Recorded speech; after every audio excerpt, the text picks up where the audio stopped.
Hey, welcome back. My friend, tonight, imagine that the room around you grows darker, the air cooler, and somewhere beyond the firelight you hear grass moving softly in the night. You're standing in a world 90,000 years before our own. Long before cities, farms, roads, or written names. Smoke from a small hearth clings to animal hide and dry wood. Stone rests cold in your palm. Nearby, water moves over rock with the same patient sound it makes today. So get comfortable. Lower the lights if you can. Let your shoulders loosen and allow the day to become quieter. If these slow journeys through the distant past help you settle at night, you can leave a like or subscribe. It quietly helps this channel keep making them. And if you feel like joining the little circle around our imaginary fire, tell me where you're listening from and what time it is there. Now the flames settle, and you look out into a landscape that has no map. The world around you belongs to the late Pleistocene, a long stretch of time marked by repeated swings between colder and warmer conditions. It is tempting to picture the Ice Age as one endless white wilderness, but reality is more complicated depending on where you stand. You might see grassland, scrub, forest, river valley, rocky coast, or desert. Glaciers dominate some northern regions, but enormous areas remain free of ice. You are not standing in a frozen postcard. You're standing on a restless planet. Rainfall patterns move. Lakes expand and shrink. Grasslands become drier. Woodlands advance and retreat. Survival depends on practical memory. You notice where animals drink. You remember which hollow keeps water longest. You know where edible roots can still be dug when the surface soil hardens. There is no weather app politely announcing rain at 3 in the afternoon. The landscape itself is the forecast. And this landscape is inhabited. By around 90,000 years ago, Homo sapiens already lived in Africa, and some populations had moved beyond it into parts of Southwest Asia. Neanderthals occupied large regions of Europe and Western Asia. Other human populations, including groups related to what we now call Denisovans, also existed across Eurasia, although the details remain incomplete. You're not entering a world populated by one neat line of humans slowly marching toward modernity. You're entering a branching, overlapping family story. Some branches meet, some separate, some eventually vanish. Researchers continue to question how often these populations encountered one another during this period, where those meetings happened, and how much cultural exchange accompanied biological mixing.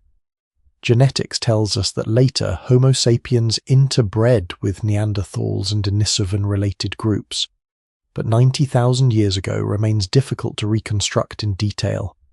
You feel that uncertainty as you walk. The ground under your feet is dry and cool. Small stones press through thin hide footwear, if you have any. Depending on region and season, people may use hides, skins, plant materials, and simple fastenings against cold, wind, and rough vegetation. Most organic materials decay, so archaeology preserves stone far better than clothing. Baskets, wooden implements, cords, and bedding. This creates a strange illusion. Visit a museum today and prehistoric life can seem to be made almost entirely of stone. Stone point, stone flake, stone scraper.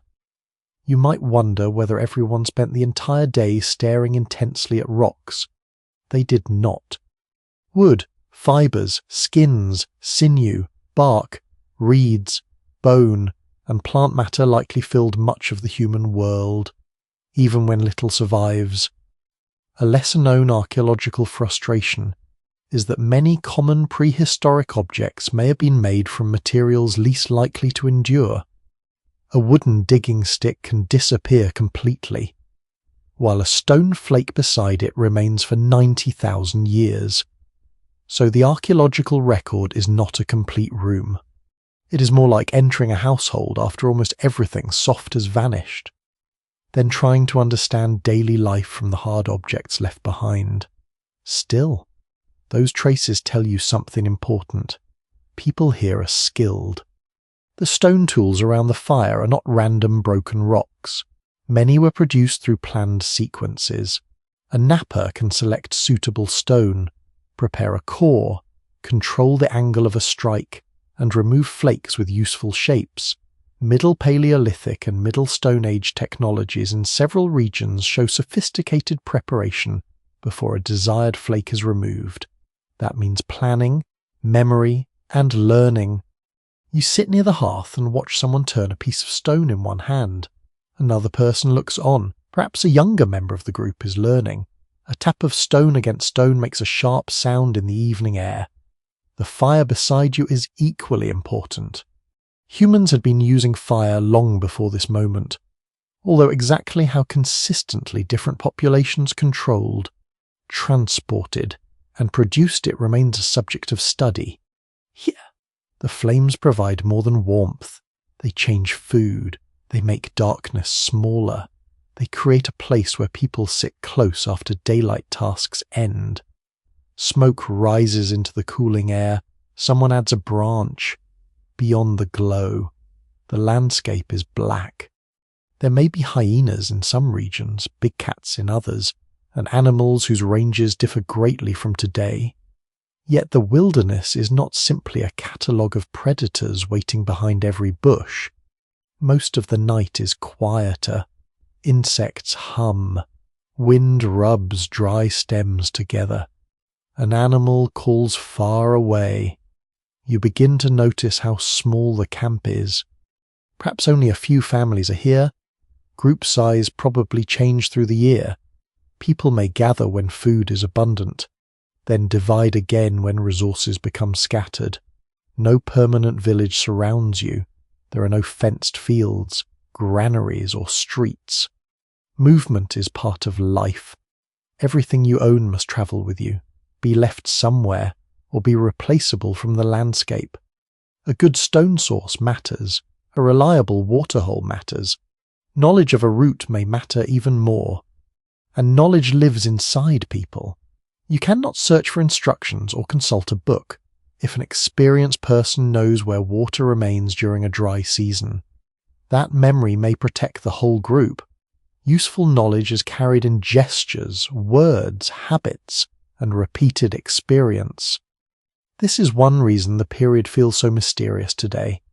The most important things were often never written, carved, or designed to survive. They existed inside living minds. Now the light lowers, the horizon becomes violet, then grey. You smell ash, dust, crushed vegetation, and food warming near the coals. Somewhere, hands are repairing a tool. Someone watches the edge of the dark. You are 90,000 years from home. Yet the scene is not entirely alien. People are tired after work. Children are learning.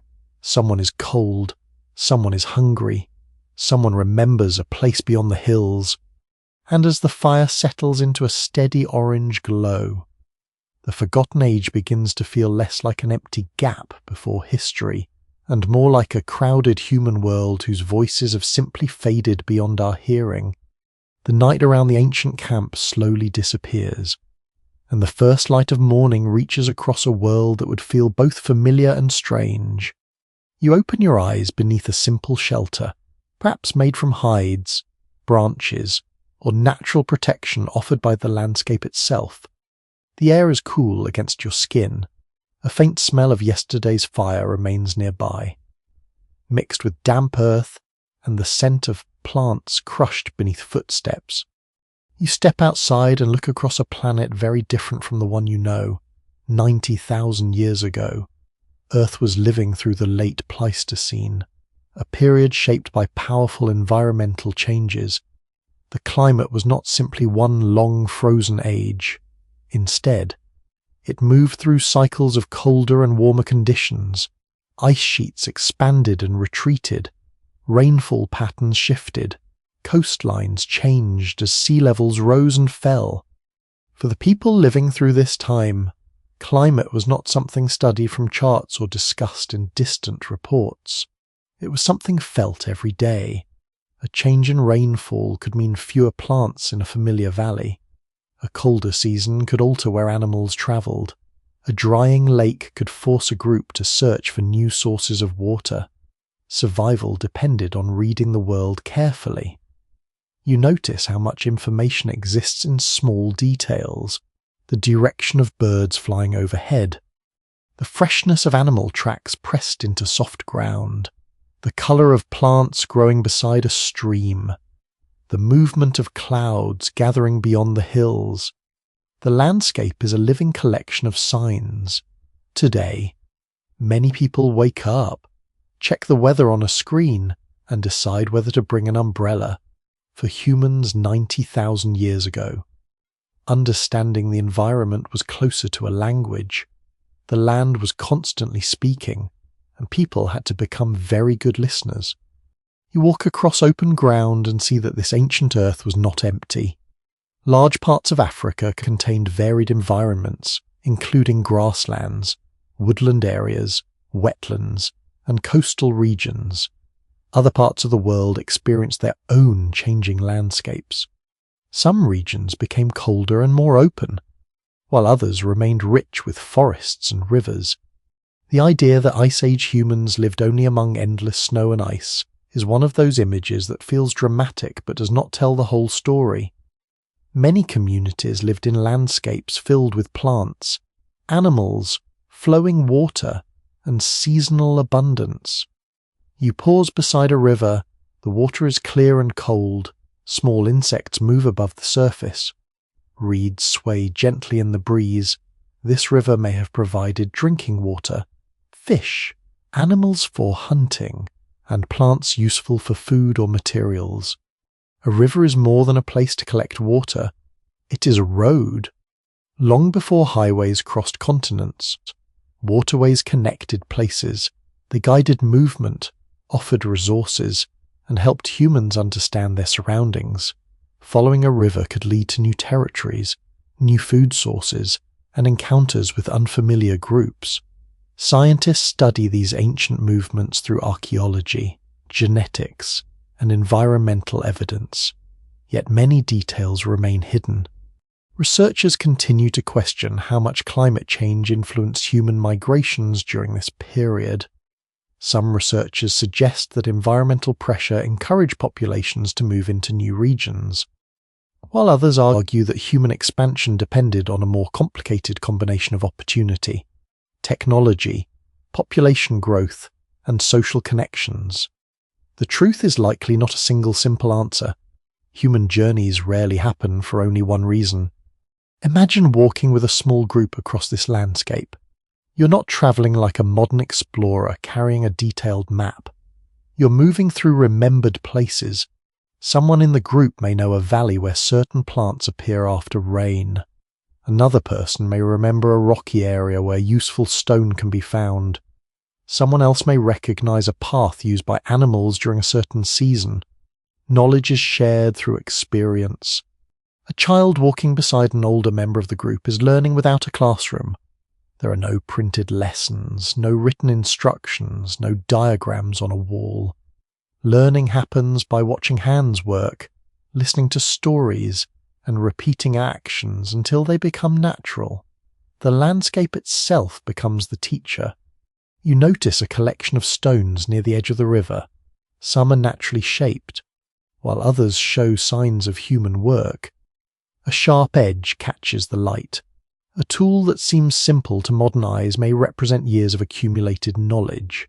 A small stone fragment can tell a surprisingly large story.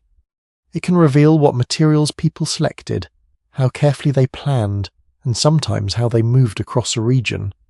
Archaeologists often examine tiny details, such as the type of stone used and the location where tools were discovered. To understand ancient behavior, a quirky detail from prehistoric archaeology is that some stone tools were made from materials carried far away from their original sources. This suggests that people sometimes transported valuable stone across landscapes. either because it had useful qualities or because those places were connected to remembered routes and important locations. Even in a world without cities, people had preferences, they recognized quality, they made choices, they carried memories. As the day continues, the temperature rises, the cool morning air fades, the group begins collecting what is needed. Some search for edible plants, others prepare tools, someone checks the condition of a container or a bundle of materials. Every task contributes to survival. There is no sharp division between work and life. Finding food, teaching children, making tools, caring for others, and moving through the landscape are all connected. You might wonder what these people thought about the world around them. Did they see mountains as barriers? Did they consider certain rivers special? Did they attach stories to places they returned to again and again? We cannot know exactly. The evidence does not preserve every thought. But the traces left behind suggest something important. These were not people simply reacting to nature. They were observing, planning, adapting, and building relationships with the environments they inhabited. The wind moves through the grass beside you. Far away, an animal calls, the river continues flowing, just as it did thousands of generations ago. And as you stand there in this ancient morning, you begin to understand that the world 90,000 years ago was not only a place of survival, it was a place of attention. Every sound mattered, every season mattered, every familiar path mattered. The people who lived here belonged to a planet that constantly changed, and their greatest skill was learning how to change with it. The river remains behind you as the group moves toward higher ground, following a path worn not by roads but by repeated footsteps, animal trails, and memory. Morning has warmed into a pale afternoon. Dry grass brushes against your legs, somewhere beyond a line of scattered trees. Smoke rises faintly into the sky. At first, you assume it comes from another camp like the one you left. Then you remember something important about this world. 90,000 years ago, not every human you might encounter necessarily belongs to the same human population as you. The planet contains several forms of humanity. Modern humans, Homo sapiens, already exist in Africa and have reached parts of Southwest Asia. Neanderthals occupy much of Europe and Western Eurasia, farther east. Populations related to the mysterious Denisovans are also present. Although the archaeological picture is still frustratingly incomplete, you live in an age when humanity is not represented by a single surviving species. That simple fact changes the feeling of the landscape. Imagine standing on a ridge and seeing movement below. A few figures cross near the edge of a wooded valley from this distance. They look completely human because, of course, they walk upright, they carry things, they move together. You cannot identify anyone from a silhouette. And this is where modern imagination often becomes a little too theatrical. Popular images sometimes present Neanderthals and early Homo sapiens as two completely separate teams staring suspiciously at each other across a prehistoric border, as though someone had already invented passports and customs offices. The real world was almost certainly messier. Groups moved, ranges shifted, climate altered available territory. Populations could encounter one another, separate for generations, and perhaps meet again. The mainstream archaeological and genetic picture tells us that Homo sapiens and Neanderthals were distinct human populations with long, separate evolutionary histories. Yet they were similar enough to interbreed. Many people living today outside Africa carry a small percentage of Neanderthal ancestry. Evidence of encounters that occurred after some Homo sapiens populations expanded into Eurasia. Genetic evidence also reveals interbreeding between Homo sapiens and Denisovan-related populations, with especially notable Denisovan ancestry surviving in some modern populations in Oceania and parts of Asia. But when you stand here 90,000 years ago, The later story has not yet unfolded in the form we know. The landscape still contains possibilities. You descend carefully from the ridge. Small stones shift beneath your feet. The afternoon air carries the scent of dry earth and leaves. A bird calls from somewhere above you, then disappears. It is tempting to ask what meeting another human population would have felt like. Would you notice differences immediately? Perhaps not. Neanderthals had distinctive skeletal features, including robust bodies and characteristic skull shapes, but they were not the shambling caricatures sometimes shown in older illustrations. Their bodies were well adapted to demanding environments, and evidence demonstrates sophisticated behavior, including carefully produced stone tools, use of fire, hunting, and care for injured individuals. They had lives. They had childhoods. They had knowledge carried from older generations to younger ones, and they had landscapes they knew as intimately as your group knows its own. The same should be remembered about other ancient human populations. Denisovans are particularly mysterious because they were identified primarily through genetic evidence and a relatively small number of fossil remains. Much of what scientists understand about them comes not from complete skeletons or rich written records, naturally, but from fragments of bone, teeth, and ancient DNA. That is one of the strangest details in the study of human origins.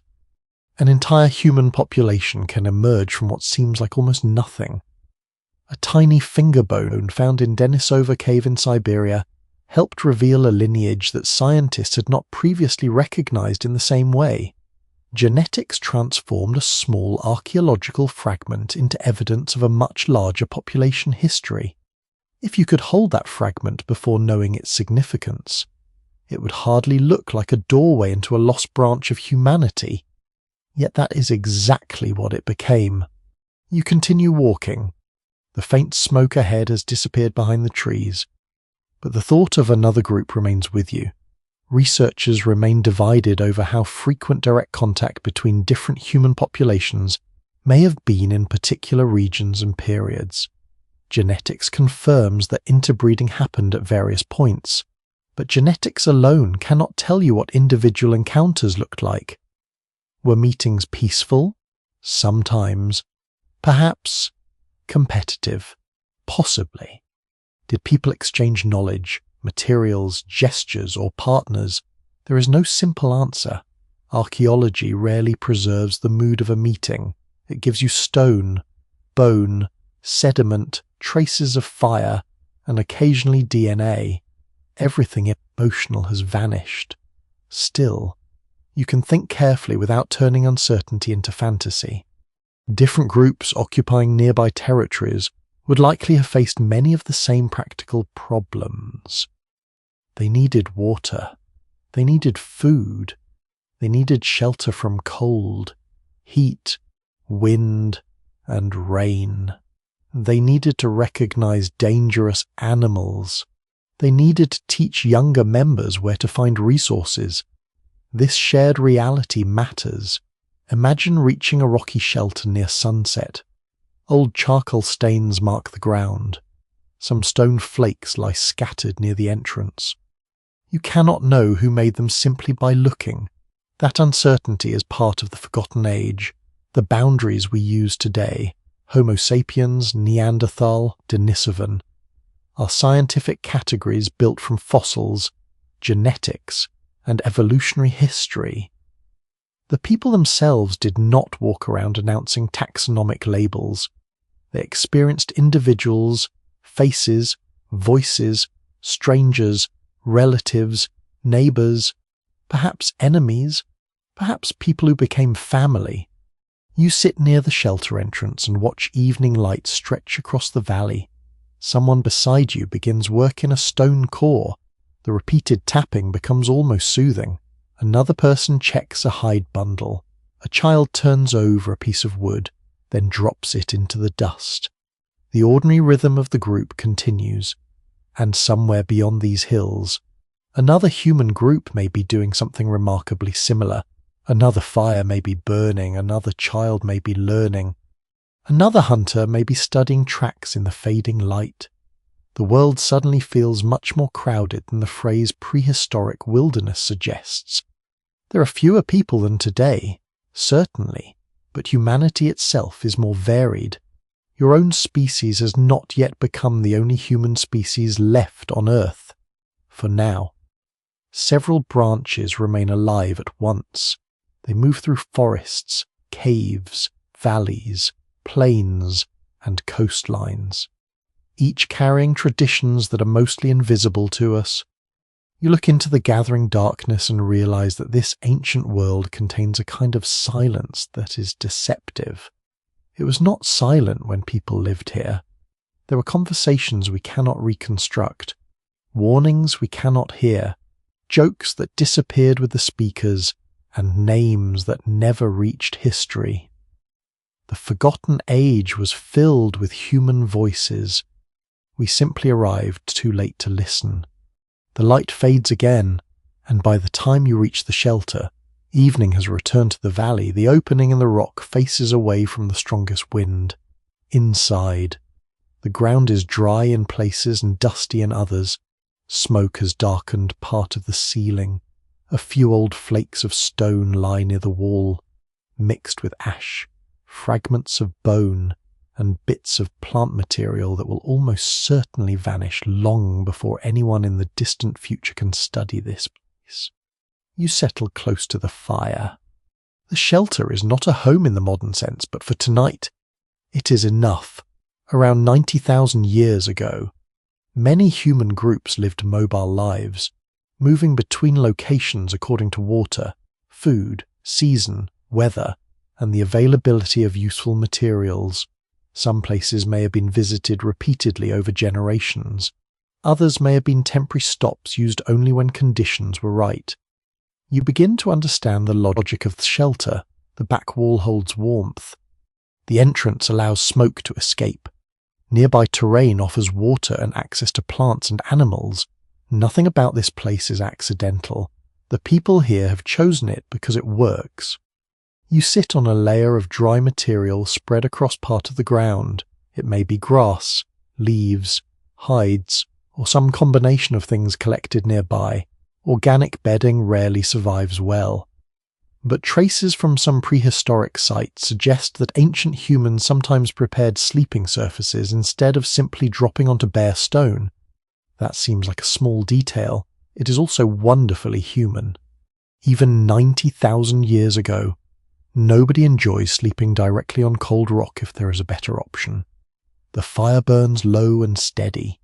Someone adds a branch, careful not to waste fuel. Another person turns a piece of food near the heat. The smell changes as it warms. The group is not large. Perhaps several adults and children share the space. There may be older individuals too. Group composition likely changed over time as people joined, separated, formed partnerships, or travelled between related communities. Exactly how these social groups were organised remains uncertain. Scholars continue to debate the size and structure of prehistoric communities during this period. Archaeological sites can reveal how many activities happened in one place, but they do not provide a neat list of everyone who slept there on a particular night. Still, daily life leaves patterns. You notice where tools are being made. Stone flakes accumulate near one area rather than everywhere. Food preparation happens closer to the fire. Sleeping space may be kept farther from the mess of cutting and butchering. People move around each other with familiarity. This is not chaos. It is a household without walls. A child watches an adult scrape a hide. Another person works a wooden shaft with a stone edge. Someone sorts through pieces of stone, rejecting one and keeping another. You can almost see knowledge passing from hand to hand. This is one of the mainstream facts that archaeologists repeatedly emphasize about prehistoric life. Complex skills required learning. Stoneworking, hunting, plant knowledge, fire management, and navigation were not automatic instincts. They had to be taught. observed, practiced, and remembered. A poorly made tool can waste good stone. A badly judged plant can make you ill. A forgotten water source can become dangerous. Experience matters. You lean against the rock wall and notice how different the shelter sounds at night. The daytime landscape had been filled with wind, birds, footsteps, and distant animal calls. Now everything feels closer. The crackle of the fire is louder. Someone coughs softly. A child shifts on the bedding. Outside, an animal moves through brush. Nobody panics. Night is normal. This is important, because modern depictions of prehistory often make every dark moment feel like an emergency. In reality, people who spent their entire lives in these environments understood them far better than you do. They knew the ordinary sounds. They knew which noises deserved attention. They knew when to stay still. You would probably be the nervous one. Every rustle would sound enormous. Every shadow would seem suspicious. Your hosts, meanwhile, might simply glance toward the entrance and continue working. A rather amusing possibility is that your greatest prehistoric survival problem would not be a giant predator at all. It might simply be that everyone around you knows exactly what they are doing. While you stand there being completely useless, you cannot identify half the edible plants. You do not know where the nearest dependable water source lies. Your stone tool breaks almost immediately. Very impressive, fortunately. You're here only to observe. Near the fire, someone begins repairing an object made from material that will almost certainly never survive in the archaeological record. Perhaps it is a cord, a wooden implement, a hide container, or a woven plant item. This is one of the frustrating little secrets of prehistory. The things people used most often may be among the things we know least about. Stone survives. Wood usually does not. Plant fiber disappears. Leather decays, so the archaeological record can make daily life seem harder and emptier than it really was. In your shelter, however, the world is full of soft materials. Hides cover the ground. Fibers tie things together. Wood feeds the fire. Bundles hold useful objects. Even clothing, simple though it may be, represents hours of work. Nothing comes from a shop. Everything has to be found, shaped, carried, repaired, and eventually replaced. You look toward the entrance. Outside, the moonlight is faint. The air has become colder. One person checks the fire again. This is not just for comfort. Fire can provide warmth, light, and a degree of protection. It may also help dry materials, process food, and support social activity long after daylight fades. But it requires attention. Fuel must be gathered. Embers must be preserved. Wind can change how smoke moves through the shelter. Anyone who has ever tried to keep a campfire alive with damp wood would probably develop immediate respect for the person responsible. The group begins to quiet. Tools are placed aside. Food scraps are moved. Children settle closer to familiar adults. The fire becomes smaller. You lie back on the bedding and look toward the roof. Smoke drifts slowly upward. The smell clings to everything.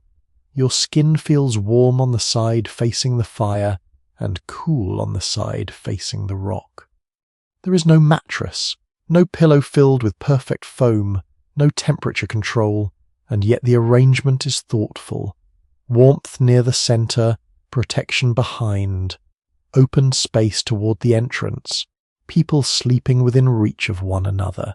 You begin to see the shelter not as primitive, but as carefully adapted. Every object has a purpose. Every position matters. Every routine has been shaped by repetition. The people around you have done this many times before. Tomorrow they may remain here, or they may move. That decision depends on resources, season, weather, animals, and memory. For now, nobody needs to decide. The fire is still alive, the valley is quiet, the group is together, and in this small protected space, beneath stone that has existed for millions of years, ordinary human life continues exactly where archaeology is usually at its weakest, in sleep, in warmth, in whispered voices, in the soft movements that leave almost no trace at all. Morning arrives slowly inside the shelter. At first there is only a pale strip of light near the entrance. Then the grey shapes of sleeping bodies become clearer. The fire has almost vanished. A thin line of smoke rises from the remains of the hearth, carrying the familiar smell of ash, charcoal, and yesterday's food. Someone is already awake. You hear a sharp tapping sound, stone against stone, once, then again. You sit up and see an adult crouched near the edge of the shelter with several pieces of rock arranged beside one knee. The movements are careful and unhurried. Nothing about the scene looks dramatic.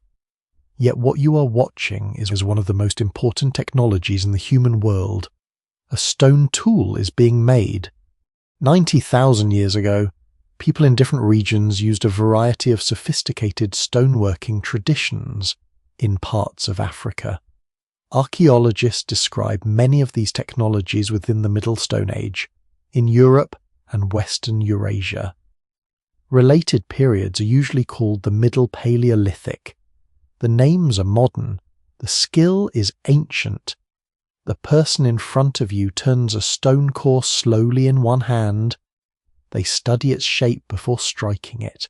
This is the first thing you notice. They are thinking before they hit. Popular imagination sometimes treats prehistoric stone tools as objects created by smashing two rocks together until something sharp happens. That is roughly the technological equivalent of describing modern woodworking as hitting a tree until a chair appears. Real stone knapping requires judgment. The napper must understand how stone fractures. They need to recognize suitable raw material, inspect the shape of the core, choose a striking angle, and predict how force will travel through the rock. The result depends on preparation. You lean closer. A hammerstone comes down. A flake breaks away with a clean clicking sound. Its edge is sharp enough to cut skin. The napper barely looks impressed. Clearly, this is not their first morning doing it. One mainstream fact about Middle Paleolithic and Middle Stone Age technology is that prehistoric toolmakers often prepared stone cores before removing particular flakes. Techniques such as the Levallois method show that ancient humans could carefully shape a core so that a flake with useful dimensions could later be struck from it. That requires planning across several steps. The useful flake is not simply found, it is anticipated. You watch the sequence develop. A small piece is removed from one side, then another. The core is rotated. The napper examines the surface again. You can almost see an invisible finished shape existing in their mind before it exists in stone. That ability matters. Stone is heavy. Good stone is not available everywhere if you travel frequently. Wasting useful material is inconvenient. A skilled toolmaker can turn a carefully selected core into several useful cutting edges. Nearby, another person picks up one of the flakes. They test the edge with a thumb. Perhaps it will be used for cutting meat, scraping hide, working wood, or shaping another object. A stone tool rarely exists alone. It may be one part of a much larger technology. A sharp flake can shape a wooden shaft. A stone point can be attached to wood. A scraper can process hide. A small edge can cut plant fibers. The stone survives for archaeologists. The rest often disappears. That makes stone tools unusually important to anyone trying to understand this forgotten age. In some places, they're almost all that remains. But even stone has stories hidden inside it. Archaeologists can examine where raw material originated. If a particular type of stone is found many kilometers from the place where it naturally occurs, it suggests movement across the landscape. Sometimes people carried raw stone. Sometimes they carried finished tools. Sometimes materials may have passed between individuals or groups. You cannot always tell which. Researchers remain divided over how often long-distance movement of stone reflects direct travel by one group, and how often it might indicate exchange between neighbouring communities. The stone itself cannot explain the journey. It simply tells you that a journey happened. You pick up another flake from the ground. It fits easily between two fingers. To you, it looks almost insignificant. To an archaeologist thousands of generations later, its shape may reveal the sequence of strikes that created it. A surprisingly quirky detail is that the discarded flakes around a prehistoric napping area can sometimes be more informative than the finished tool. Waste is evidence. A pile of fragments can preserve the order of production, mistakes, corrections, and choices. Imagine trying to understand a modern kitchen by studying only what ends up in the rubbish bin. Oddly enough, archaeology sometimes works that way. You watch a younger person move closer to the napper. They are given a small piece of stone. The first strike is awkward. Nothing useful happens. Another attempt produces a tiny chip. The experienced adult adjusts the stone in the learner's hand. No lecture is needed. The lesson happens through movement, angle, pressure, timing. Again, a sharper flake comes away. This is how complicated knowledge survives in a world without writing. Someone has to show you, and you have to practice. Perhaps certain people become particularly skilled nappers. Perhaps most adults know the basics. The exact organization of craftsmanship 90,000 years ago is difficult to reconstruct. What is clear is that toolmaking traditions persisted over generations. That means knowledge was transmitted. You cannot maintain a complicated technique for centuries if every new generation starts from nothing. The shelter is now fully awake. Someone carries fresh branches toward the fire. Another person begins preparing food. Outside, morning wind moves through the grass. The tapping continues. You notice that the napper sometimes stops for several seconds before making another strike. That pause may be as important as the blow itself. They are reading the stone. Tiny ridges tell them what happened during earlier removals. A bulge in the surface may influence where the next flake breaks. Stone has rules. The toolmaker has learned them. You think about how easy it is, from the comfort of the present, to describe these technologies as simple. They are simple only because the materials are familiar. Stone, wood, hide, no metal, no machinery. Yet simplicity of material does not mean simplicity of thought. A violin is mostly wood and strings. That does not mean anyone can play one beautifully after 5 minutes. The same principle applies here. The napper finally sets the prepared core down.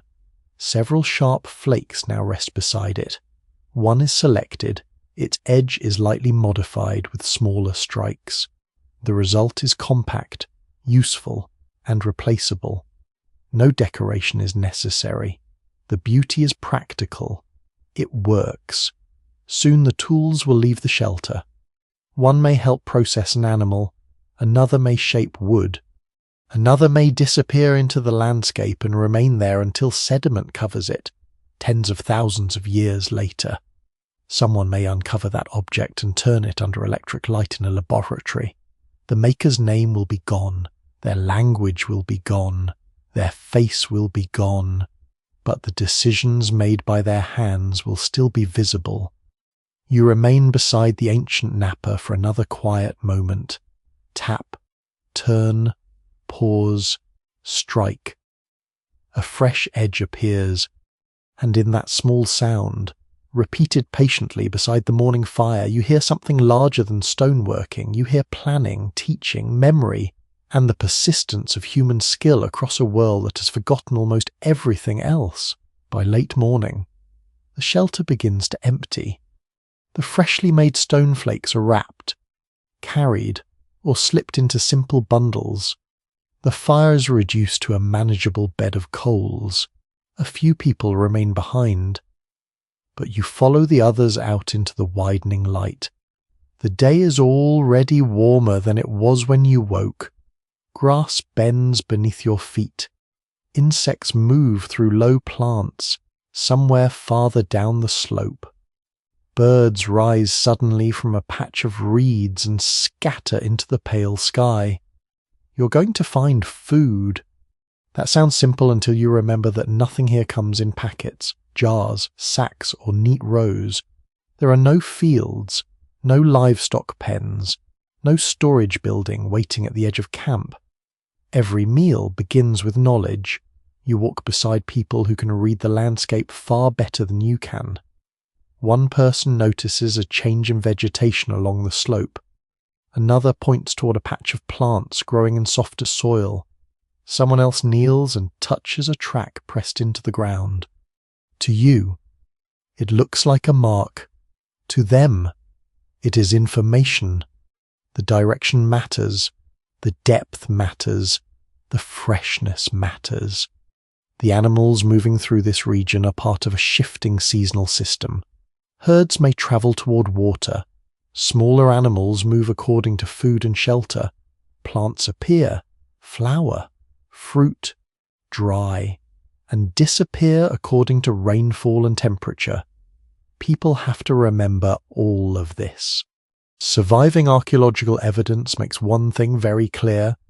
Hunter-gatherer diets were often far more varied than the old image of prehistoric humans, living almost entirely on large hunted animals. Meat could be extremely important, certainly, but so could roots, tubers, nuts, seeds, fruits, shellfish, fish, insects, eggs, honey, and smaller animals. What was eaten depended on where you lived. You notice this immediately. Near a damp patch of ground, someone begins digging carefully with a wooden implement. The tool is simple enough that it might leave almost no trace in the archaeological record. The food beneath the soil is equally unlikely to survive. A root comes free. It does not look particularly impressive. There is no dramatic prehistoric music, no triumphant raising of the root toward the heavens. It is simply food, and that is the point. Daily survival may depend less on spectacular hunting than on thousands of ordinary decisions repeated correctly. Which plant is edible? Which part should be avoided? When is it ready? Can it be eaten raw? Does it need roasting? How much can be gathered without wasting time? You realize how dangerous ignorance would be. A modern person dropped into this landscape might recognize water, fire, and perhaps a few familiar fruits, then become confidently wrong about almost everything else. The people beside you cannot afford that luxury. Plant knowledge is accumulated slowly. A child learns by watching which leaves adults collect and which ones they ignore. The taste of a bitter root may be remembered. The location of a productive grove may be carried in memory for years. This knowledge rarely becomes stone. So much of it disappears. You continue toward the river. Here, the air is cooler. Mud presses around your feet. Tiny insects hover over the surface. Someone examines the shallows. Fish may be available. Shellfish may be collected in certain environments, along coasts. Marine resources can become especially valuable, and Middle Stone Age sites in parts of Africa preserve the evidence that humans exploited shellfish and other coastal foods long before agriculture existed. These resources matter because they can sometimes be gathered more predictably than large game. A shoreline may offer food without requiring a dangerous chase across open ground. Still, nothing is completely dependable. Tides change. Seasons change. Animal populations move. A place that feeds you well 1 month may offer very little later. That is why mobility matters. The group you're walking with does not wander randomly. Movement follows knowledge.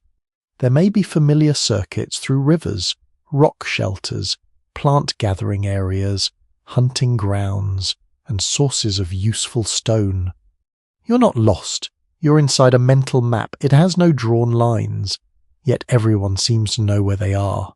Farther ahead. One of the group raises a hand. Everyone slows. You hear nothing at first, then movement. Animals. They are partially hidden beyond a low rise. The hunters do not rush forward.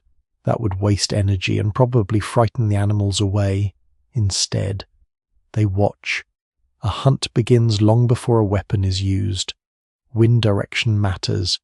Distance matters. Terrain matters. So does patience. The exact hunting strategies used 90,000 years ago differed between regions and populations, and the evidence does not give us one universal method. Some finds point toward close-range hunting with thrusting spears, while other research suggests that certain stone points may have been attached to shafts and used in more complex weapon systems. The question of when different forms of projectile technology became widespread is still open. Some archaeologists interpret particular impact damage and tool shapes as evidence for earlier long-range weapons. Others prefer more cautious conclusions because stone points can be damaged in several ways. The argument is not about whether ancient humans were capable hunters. They clearly were. The uncertainty concerns exactly how particular tools were used. You stay behind as several adults move toward better positions. The landscape becomes quiet. Even the ordinary sounds seem sharper now, a bird calling, wind passing through grass, your own breathing. Then the animals begin to move away. There is no chase, no dramatic success. The group simply lets them go. This feels almost surprising, but unsuccessful hunts are part of life. People cannot spend unlimited energy pursuing every opportunity. Knowing when not to chase may be as useful as knowing when to attack. Later, the group finds smaller food sources instead. A nest. Edible plants, perhaps a small animal taken with less effort. The day does not need one heroic event to become productive. This is one of the most easily overlooked truths about foraging life.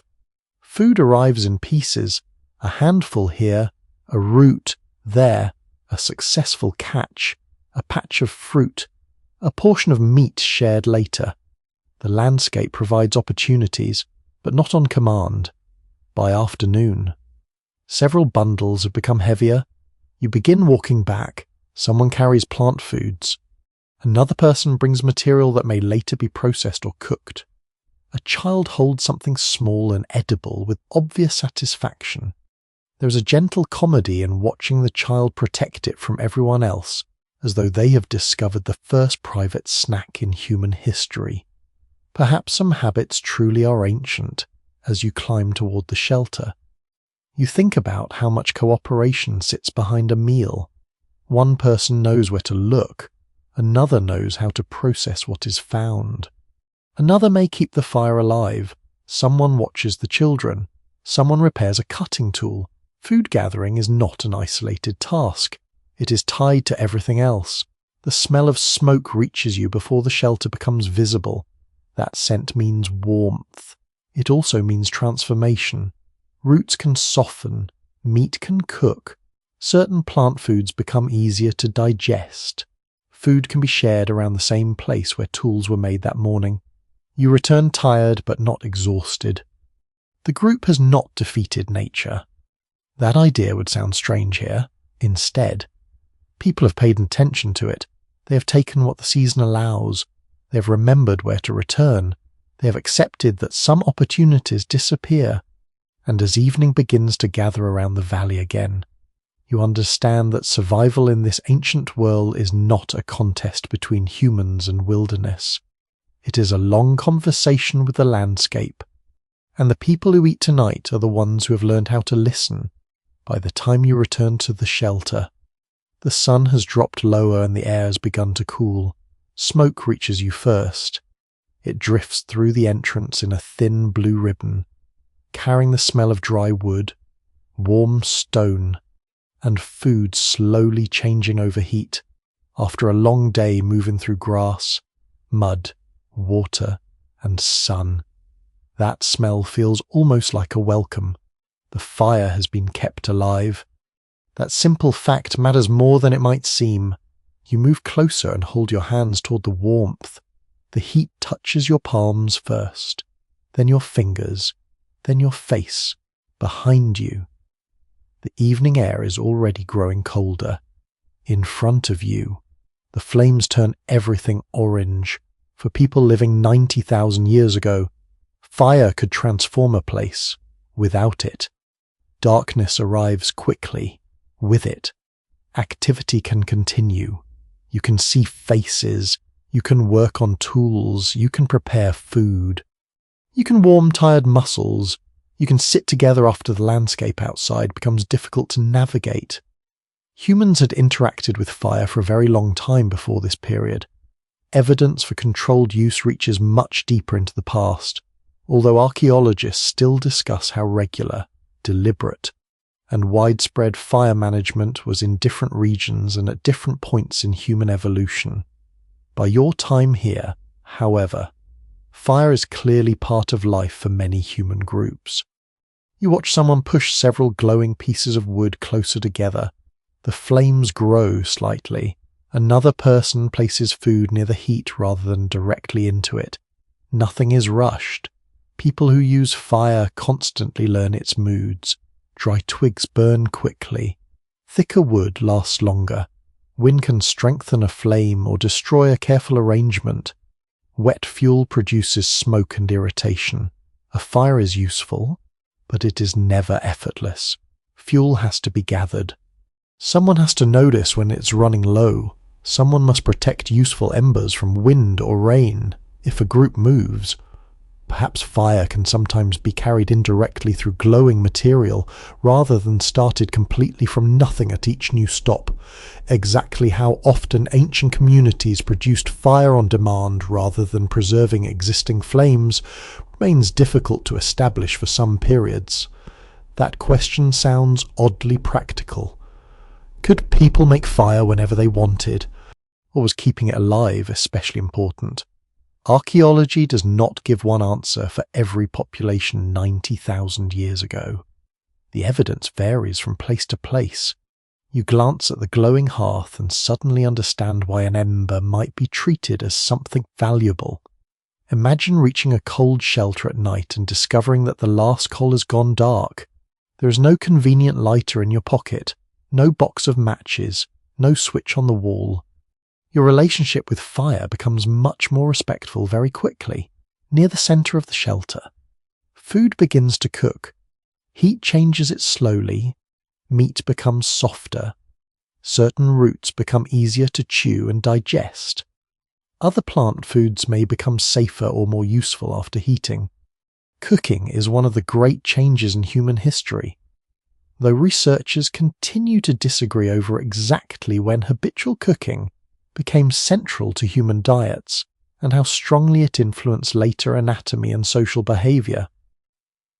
Whatever the deeper evolutionary timeline, the practical benefits are easy to feel tonight. The smell alone changes the atmosphere. A child moves closer. Someone gently pushes them back from the hottest stones. Apparently, even 90,000 years ago, fire creates the timeless human sentence that roughly means, "Do not touch that."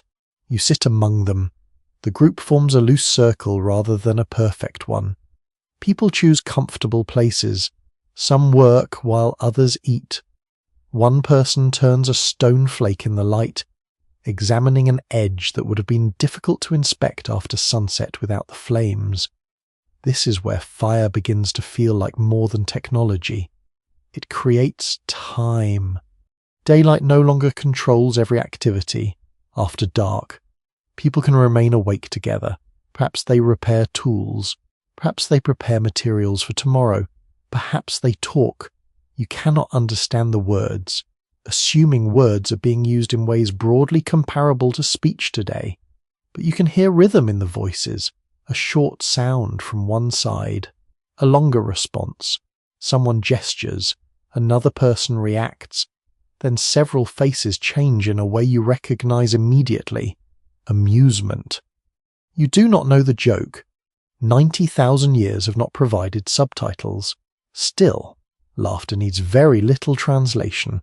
One intriguing possibility raised by researchers is that evening firelight may have encouraged different kinds of social interaction from those that happened during practical daytime work. Studies of recent hunter-gatherer societies have sometimes noted that conversations around evening fires can shift towards storytelling, social relationships, traditions, and imaginative subjects. You should be cautious about projecting modern observations directly onto people living so far in the past. Still, the idea is compelling. Fire creates a small world inside the darkness, outside the light.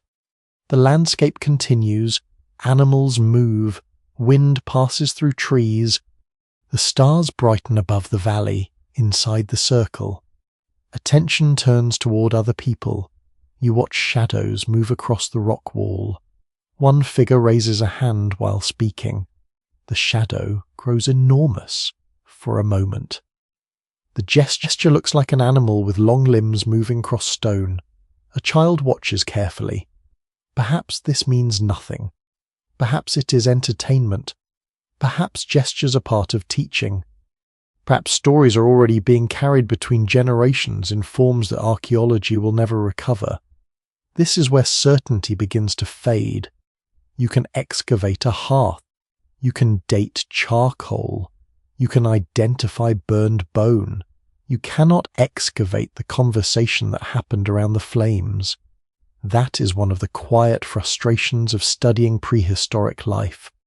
The physical center of a gathering may survive while almost everything that made the gathering meaningful disappears. The fire itself leaves clues. Charcoal can remain buried. Sediment may show repeated burning. Stones can become heat-altered. Bones may carry signs of exposure to flame. Microscopic traces sometimes reveal activities that are nearly invisible to the naked eye. Even ash can preserve information. One easily missed detail is that ancient hearths were not always dramatic piles of blackened logs. Some may have been shallow, temporary fires leaving subtle traces that are difficult to recognize after tens of thousands of years. A campsite might therefore have contained more fire use than the surviving evidence suggests. Again, absence becomes dangerous. What is gone can make the past appear emptier than it really was. You move closer to the warmth as the temperature drops. Someone adds another branch. Sparks rise briefly and vanish. The effect is almost hypnotic. You understand why fire could become emotionally important without needing to invent elaborate rituals. Warmth feels good. Light feels safe. Cooked food smells comforting. Familiar faces are visible. All of those things gather in one place. The group slowly finishes eating. Some pieces are shared. A younger person receives food from an older one. Someone scrapes the remains from a stone surface. Tomorrow, perhaps, archaeologists would call this subsistence behavior. Tonight, it looks like dinner. That contrast stays with you. Scientific language is useful because it lets us compare evidence carefully. But living through the scene reminds you that every category once had warmth and sound inside it. A hearth was not merely a feature, it was somewhere to sit. Food processing was not merely a strategy. Someone was hungry. Social cooperation was not merely an adaptation. Someone passed food to another person. The flames grow lower. Voices soften. The darkness beyond the entrance becomes complete. You can no longer see the valley. Only the firelit shelter exists for a little while. The forgotten world becomes very small. Warm stone, quiet voices, the smell of smoke, a glowing ember. And as you watch the group settle around that steady light, you begin to understand why fire was not simply one useful tool among many. It changed the shape of the evening. It gathered people into a circle, and in a world without walls, clocks, or written stories, it created a place where human life could continue after the sun disappeared. The morning after the fire burns low, the shelter slowly returns to movement. a child wakes before many of the adults. You notice this immediately because curiosity seems to arrive earlier than responsibility in every age of humanity. Small hands explore the ground nearby. A piece of wood is picked up, examined, and turned around several times. A stone is inspected with great seriousness, as if an important discovery has been made. Perhaps, in a way, it has, for a child growing up 90,000 years ago. The world itself is the classroom. There are no written lessons, no shelves of books, no carefully designed schoolrooms. Instead, learning happens through watching, copying, asking, and participating. The child follows an older person toward the edge of the shelter. The adult carries tools and materials. Every movement seems ordinary, but every movement contains information. How do you hold a stone? How much pressure should you use? Which plants are useful? Which tracks belong to which animals? How do you know when weather is changing? These are not small details. They are the knowledge required to live. Human survival during the late Pleistocene depended heavily on accumulated experience passed between generations. Archaeological evidence shows that prehistoric communities maintained complex traditions of tool production, resource use, and landscape knowledge, meaning that important skills were not simply invented repeatedly by each individual, they were taught. You watch the child observing an adult preparing a stone tool. At first, the child does not touch anything, they simply watch. This may be one of the oldest forms of education. Observation comes before action. A young person learns the rhythm of a task before attempting it. They remember the sound of stone striking stone. They notice how experienced hands rotate the material. They recognize the difference between a useful fragment and a worthless piece. Later, they try. The first attempts are imperfect. A flake breaks in the wrong direction. A small mistake happens. Nobody seems surprised. Skill takes time. The same is true for everything else. A child learning the landscape is not expected to know every answer immediately. They gradually build a mental library. This valley has water. That area has edible plants. Those tracks mean animals passed recently. That tree produces useful material. That slope becomes dangerous after heavy rain. Modern people often think of knowledge as something stored outside themselves. We keep information on computers, phones, books, and maps. For these communities, knowledge had to live inside people. A person carrying memories was carrying something valuable. You walk with the child as they follow the group through the landscape. The adult points toward a plant. A name may be spoken. A gesture may explain its use. Perhaps the child repeats the sound. Perhaps they touch the leaf carefully. Language is difficult to recover from this period.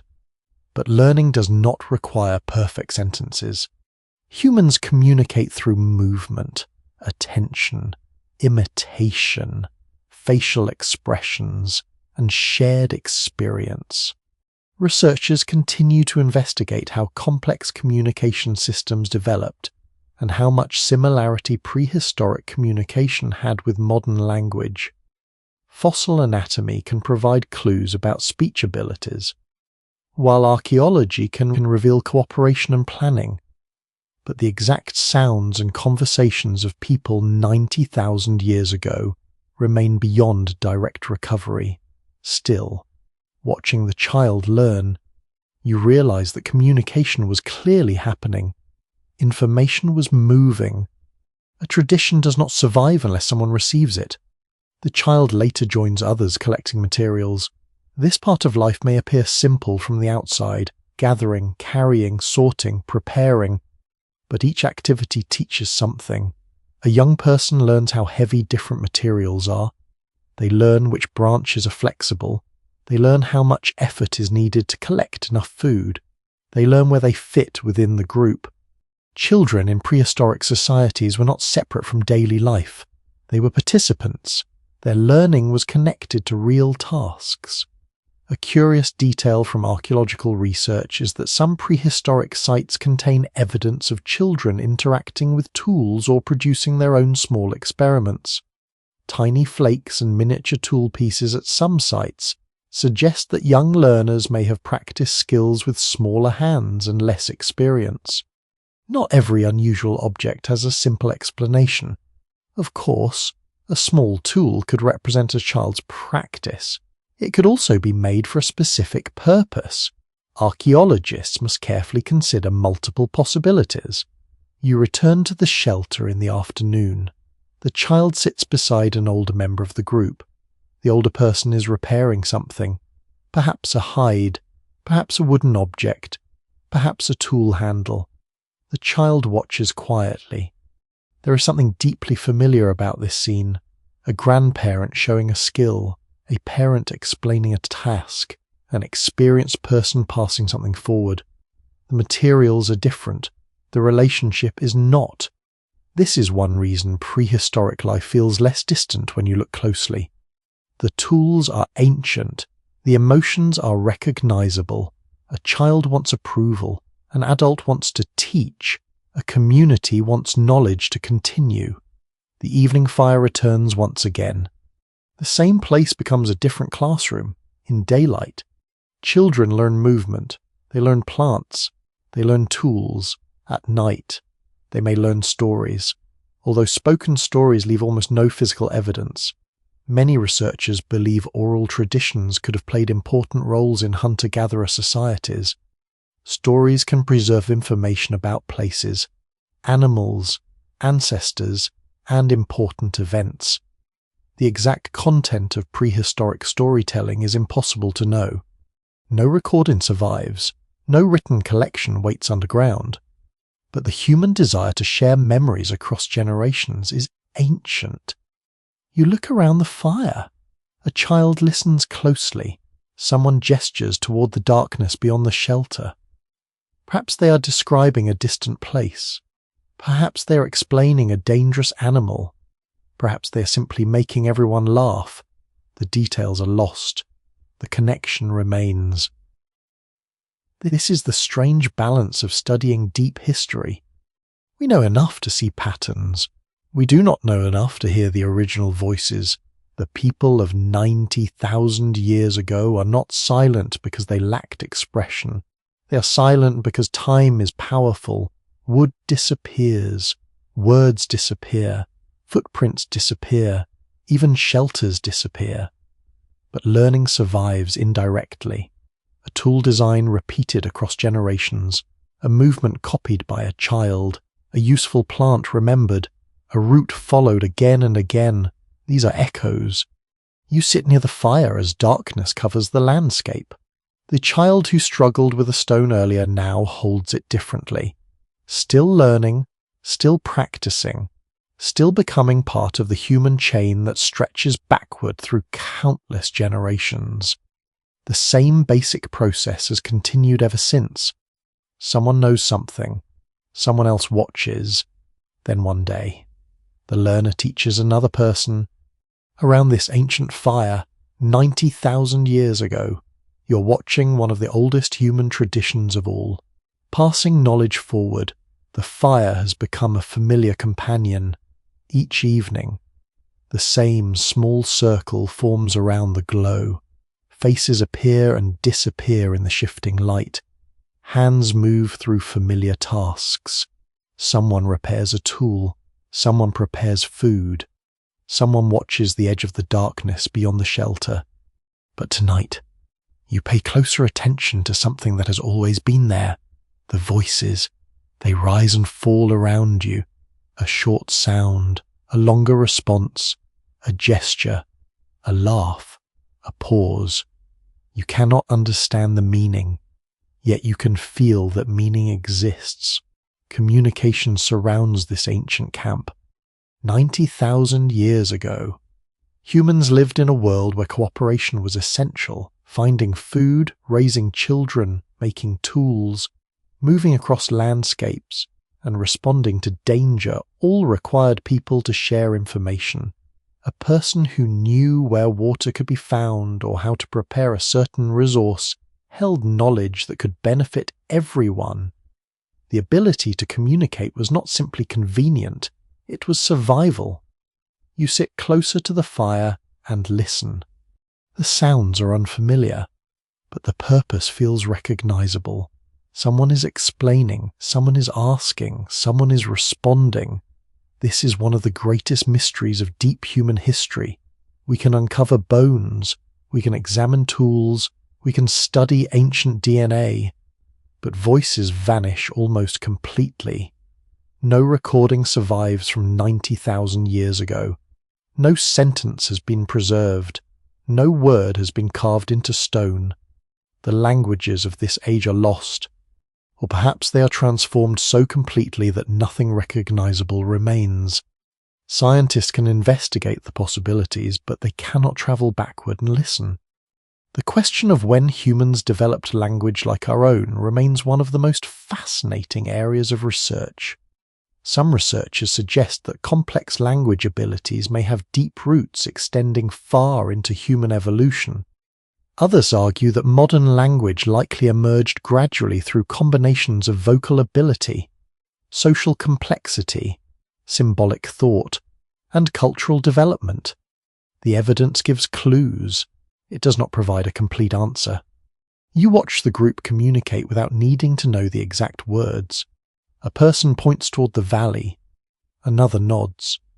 Someone imitates the movement of an animal. A child repeats the gesture. An older person corrects the motion gently. Meaning is being created. Not all communication requires speech. A raised hand can warn. A direction of the eyes can guide attention. A familiar sound can signal recognition. A repeated action can teach. Humans are remarkably skilled at sharing information in many forms. This ability would have been especially important in landscapes where mistakes could carry serious consequences. Imagine a young person walking alone into unfamiliar terrain. Without guidance, they would not know which plants were useful. They would not know which paths were safe. They would not know where seasonal resources appeared. The knowledge of others becomes a kind of invisible tool. A stone blade cuts material. A remembered route guides movement. A shared warning prevents danger. Information itself becomes something carried. You follow the group along a riverbank the next morning. One person stops suddenly and studies the ground. They make a small sound. Others look. You see nothing unusual. Then you notice what they noticed. A change in the mud. Tracks. The group does not need a long explanation. A simple signal is enough. This moment reveals something important about prehistoric communication. It was connected to attention. People were constantly observing one another and the environment. They had to understand not only what someone said, but why they said it. Was the warning about an animal, a person approaching a useful resource, a change in weather? Meaning came from context. You might compare it to walking through a familiar city today. A friend sends you a message saying, "Look up." Those two words mean almost nothing without the situation. Are you watching a sunset, a building? Something surprising. Communication always depends on shared understanding, for ancient humans. That shared understanding was built through daily life. You spend the afternoon near the shelter while several people work together. One person prepares material, another watches, a third joins. There is coordination without constant instruction. Someone knows when to help. Someone knows when to wait. Someone recognizes the rhythm of the group. This cooperation is one of the reasons many archaeologists view prehistoric humans as deeply social beings. The old image of isolated individuals struggling alone against nature does not fit well with much of the evidence. Human survival has always been connected to relationships. You do not survive 90,000 years ago simply because you are strong. You survive because someone teaches you. Someone shares food. Someone helps when you are injured. Someone remembers what you cannot. One easily overlooked clue comes from prehistoric burials and sites showing care for injured individuals.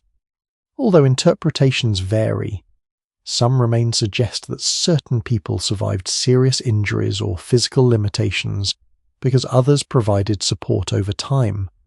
This does not tell us every detail of social life, but it suggests something powerful. Human communities were not built only around immediate usefulness. Care existed, attention existed, connection existed. You return to the fire as evening arrives. A person begins making repeated sounds while others listen. Perhaps a story, perhaps an explanation, perhaps a memory. You wonder what stories might have filled these nights. Did they describe places beyond the mountains? Did they explain the behavior of animals? Did they remember ancestors? Did they teach children where their people had traveled? We cannot know. Researchers continue exploring how symbolic communication developed through evidence such as pigments, engraved objects, personal ornaments, and repeated cultural traditions. Some discoveries suggest that symbolic thinking existed long before agriculture and cities. While the exact meanings behind these objects remain uncertain, a small object can reveal that someone cared about more than immediate survival, but it cannot tell you the thought behind it. That mystery remains. You look at the people around the fire, they are surrounded by uncertainty, yet they are not disconnected. They have names for things. They have ways of teaching. They have ways of expressing approval, concern, humor, and memory. The sounds are gone, but the human need to communicate remains visible. The fire crackles softly. The conversation continues. You may never know the words being spoken. Perhaps that is fitting. After all, this is a world before written history. A world where memories lived in people rather than pages. A world where a sentence could exist for one evening and then disappear forever. Yet those forgotten voices still left traces. They left tools. They left shelters. They left evidence that they listened, learned, cooperated, and cared. And as the flames become smaller, you realize that the most mysterious thing about 90,000 years ago is not how different these humans were. It is how familiar they seem. The morning arrives quietly, almost unnoticed.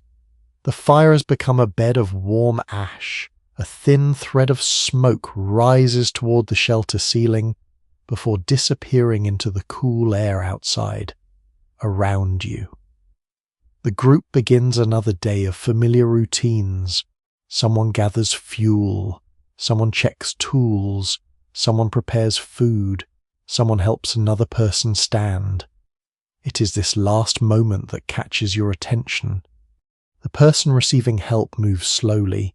Their body carries signs of difficulty. Perhaps an old injury has limited their movement.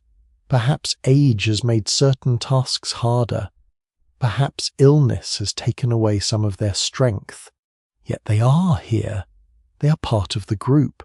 You watch as another person adjusts a bundle for them, making it easier to carry. Nobody announces this action. Nobody pauses for recognition.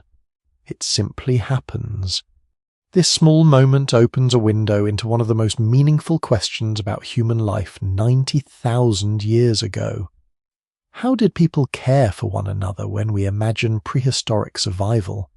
It is easy to picture only the practical side, finding food, avoiding danger, making tools, moving across difficult landscapes. All of those things mattered, but humans have never lived through survival alone. Relationships mattered too. Archaeological evidence suggests that some prehistoric individuals survived serious injuries or physical challenges for long periods, meaning that other people likely provided assistance. Bones can reveal healing after fractures, infections, or other conditions that would have made independent survival extremely difficult. A broken leg is not a small problem in a world without hospitals. A severe injury cannot simply be solved by ordering help. Someone has to bring food. Someone has to provide protection. Someone has to wait. The evidence does not tell us every emotion involved, but it suggests that some communities supported individuals who could not always contribute in obvious ways. You sit near the older member of the group and watch the daily rhythm continue. They still participate. Perhaps they share knowledge. Perhaps they help prepare materials. Perhaps they teach younger people. A person's value is not measured only by physical strength. This is something that feels surprisingly modern. Today, many societies recognize that knowledge, experience, and emotional support are valuable contributions. 90,000 years ago, without writing or formal institutions, communities may also have understood that different people brought different strengths. Researchers remain cautious about interpreting social behavior from limited archaeological evidence. A healed injury can show survival, but it cannot reveal the exact relationship between individuals. Was care provided by family friends, the entire group? Different communities may have had different traditions. The details remain hidden, but the larger pattern is difficult to ignore. People were connected. You follow the group through the valley later that day. The older individual moves more slowly, but others adjust their pace. Nobody leaves them behind. The landscape stretches around you. Tall grass moves with the wind. Birds call from scattered trees. The sun warms the rocks. It is easy to forget that this beautiful place is also demanding. Every day requires effort. Water must be found. Food must be collected. Tools must be maintained. Shelter must be managed. Yet within all of this work, there is room for patience. A hand reaches out, a task is shared, a person waits. These small actions rarely leave archaeological traces. A stone tool can survive thousands of generations. A moment of kindness usually cannot. That is one of the reasons prehistoric archaeology feels incomplete. The objects that remain are often the hardest things. The softer parts of life disappear. The conversation, the comfort, the encouragement, the quiet help. You return to the shelter in the evening. The same fire appears again. The same circle forms, but now you notice different things. A person receives food before asking. A child sits near someone who tells them something. A tool is repaired and handed back. A tired person rests while another completes a task. The group functions because people pay attention. A curious detail from some prehistoric sites is that certain individuals with significant physical challenges appear to have survived for many years beyond the point where they would have been unable to live independently. These discoveries have encouraged researchers to think more deeply about cooperation, compassion, and social responsibility in ancient communities. Of course, the interpretation must be careful. Not every survival story has one explanation. A person may have had periods of ability and difficulty. Different environments may have offered different possibilities, but the evidence invites us to consider something important. Human history is not only a story of invention, it is also a story of care. You look around the shelter. The same hands that create sharp tools also prepare food for others. The same people who search for resources also watch over children. The same community that faces a difficult world creates moments of comfort inside it. This balance may have been one of humanity's greatest strengths. A single person has limits. A group can overcome some of them. Cooperation allows knowledge to survive. It allows injuries to heal. It allows children to grow. It allows older people to pass on memories. The oldest person in the group may know where water was found many seasons ago. They may remember a dangerous route.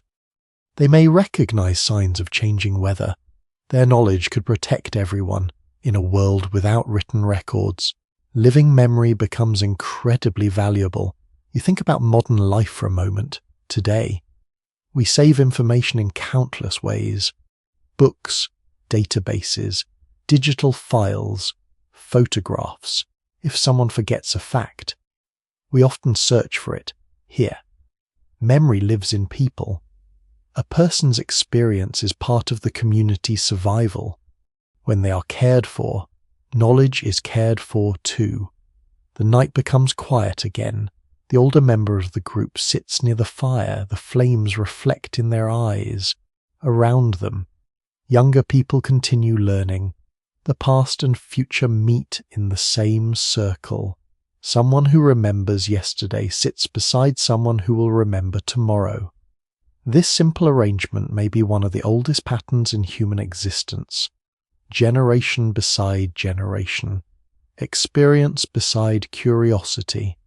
Memory beside discovery. You listen to the soft sounds of the shelter. The fire crackles. The wind moves outside. Someone speaks quietly. Someone laughs. Someone helps another person settle closer to the warmth. No monument will preserve this moment. No inscription will record these names. Yet it happened. A group of humans 90,000 years ago gathered together and cared for one another. And perhaps that is one of the most important discoveries hidden inside this forgotten age. Before cities, before writing, before kingdoms and machines, there were people who understood something simple. Life was easier when it was shared. The fire has faded into morning again, but something remains on the ground beside the shelter. Small pieces of colour at first. They look ordinary. A fragment of reddish stone, a dusty mark on a piece of material, a stain on the earth. Yet you soon realise that some things in this ancient world were not chosen only because they were useful. Some things carried meaning. You follow the group as they collect materials from the landscape, among the stones, shells, bones, and pieces of wood. There are objects that appear different from simple tools. They are carefully selected. They may be shaped, modified, carried, or placed in ways that suggest attention beyond immediate survival. The world 90,000 years ago was not only a world of cutting, carrying, hunting, and shelter. It may also have been a world of symbols. This is one of the most fascinating parts of studying ancient humans, because symbolism leaves behind a complicated trail. A stone blade clearly had a practical purpose. A pigment fragment or a carefully shaped object may have had a purpose that is harder to see. You cannot always hold an ancient object and know exactly what someone was thinking. A tool explains itself. A symbol asks questions. You kneel beside a small piece of ochre. The colour is deep and earthy. Someone selected this material. Someone carried it. Someone decided it was worth keeping. Ochre is a natural pigment containing iron minerals that can create red, yellow, or brown colours. Archaeological sites from the Middle Stone Age and other prehistoric periods have produced evidence of ochre use, including pieces that appear to have been modified or prepared. The reasons behind this use remain one of the great mysteries of human behaviour. Perhaps ochre was used for decoration. Perhaps it was connected to identity. Perhaps it had practical uses. Perhaps it served several purposes at different times. The same material can mean different things depending on the people using it. You watch someone in the camp grind a piece of coloured stone. The powder collects slowly. A hand becomes stained red. The sight feels strangely familiar. Humans have always changed their appearance. Modern people use clothing, hairstyles, jewellery, cosmetics, and symbols to express who they are. The materials are different, but the desire to communicate something about ourselves may reach very far back. The archaeological record suggests that symbolic behaviour was already developing long before agriculture and cities appeared. Researchers have discovered objects such as pigments, beads, perforated shells, and engraved materials associated with ancient human activity. Some findings have been interpreted as evidence for personal decoration or symbolic communication, but the exact meaning is difficult to recover. A shell bead may represent identity. It may represent social connections. It may be decorative. It may have been exchanged between people, or it may have had meanings that are completely lost to us. The object remains, The thought behind it is gone. You continue walking along the edge of the landscape. Someone in the group carries a small collection of unusual materials, a shell from a distant place, a piece of coloured stone, a shaped fragment of bone. You wonder why someone would carry objects that are not immediately necessary. A practical answer is possible. Materials can have multiple uses. A shell could become a container. A pigment could help process materials. A stone could have useful properties. But another possibility exists. People may have valued things because they represented something. This question has fascinated archaeologists for decades. The appearance of symbolic behaviour is often connected to discussions about when humans began thinking in increasingly complex ways. Some researchers see certain Middle Stone Age discoveries as evidence of early symbolic traditions. Others argue that individual objects should not automatically be interpreted as symbols because their original purpose cannot always be proven. The evidence invites curiosity but requires caution. You return to the fire and watch the group. A person with coloured hands speaks to another. Perhaps the pigment is being prepared for an activity. Perhaps it marks a person. Perhaps it is simply useful. The moment disappears before you can know. That is the challenge. Prehistoric people left traces of actions, but rarely explanations. One fascinating clue comes from deliberately engraved objects found at some ancient sites. Certain pieces of ochre contain repeated lines or patterns that appear to have been intentionally created rather than produced accidentally. These markings do not provide a written message. They are not ancient sentences waiting to be translated, but they suggest that someone made choices about shape and appearance. Someone looked at a surface and decided to change it. That small decision connects you to the person who made it. They were not simply surviving. They were interacting with the world creatively. You look around the shelter again. The same hands that make sharp tools also make marks. The same people who search for food also collect beautiful or unusual objects. Practical life and symbolic life are not separate rooms. They overlap. A person can create a useful tool in the morning and something meaningful in the evening. A child can learn how to find food and also learn which objects matter to the group. Culture grows through these repeated choices. This is why archaeology often studies small things. A tiny bead, a coloured stone, a carved fragment. They may seem insignificant compared with dramatic discoveries like skeletons or large structures, yet small objects can reveal large ideas. They suggest that humans were thinking about relationships, identity, memory, and perhaps belonging. A small but revealing discovery from some prehistoric contexts is that certain personal ornaments appear to have travelled far from where they were originally made or collected. This suggests that objects could move between groups, connecting people across distances. The object itself becomes part of a story. Who found it? Who carried it? Who gave it to someone else who wore it? Those answers are usually hidden. Still, the movement tells us something. People were connected. You sit beside the fire as evening approaches. A small piece of ochre rests near the warmth. The colour glows softly. The flame turns it almost golden. You think about how strange it is that such a fragile idea could survive through time. Not the exact meaning, not the original intention, only the evidence that someone cared enough to select it. Someone paused. Someone made a choice. Someone thought this small thing mattered. 90,000 years later, that choice reaches you. The person is unknown. Their voice is gone. Their name was never recorded, but their curiosity remains. And perhaps that is what makes these objects so powerful. They remind you that the people of this forgotten age were not only solving problems, they were also creating meaning. They looked at the world around them and saw more than materials. They saw possibilities. The landscape changes as the group begins moving again. The familiar shelter slowly disappears behind you. The fire becomes a memory of smoke rising into the morning sky. The valley that held your nights and meals becomes smaller with every step.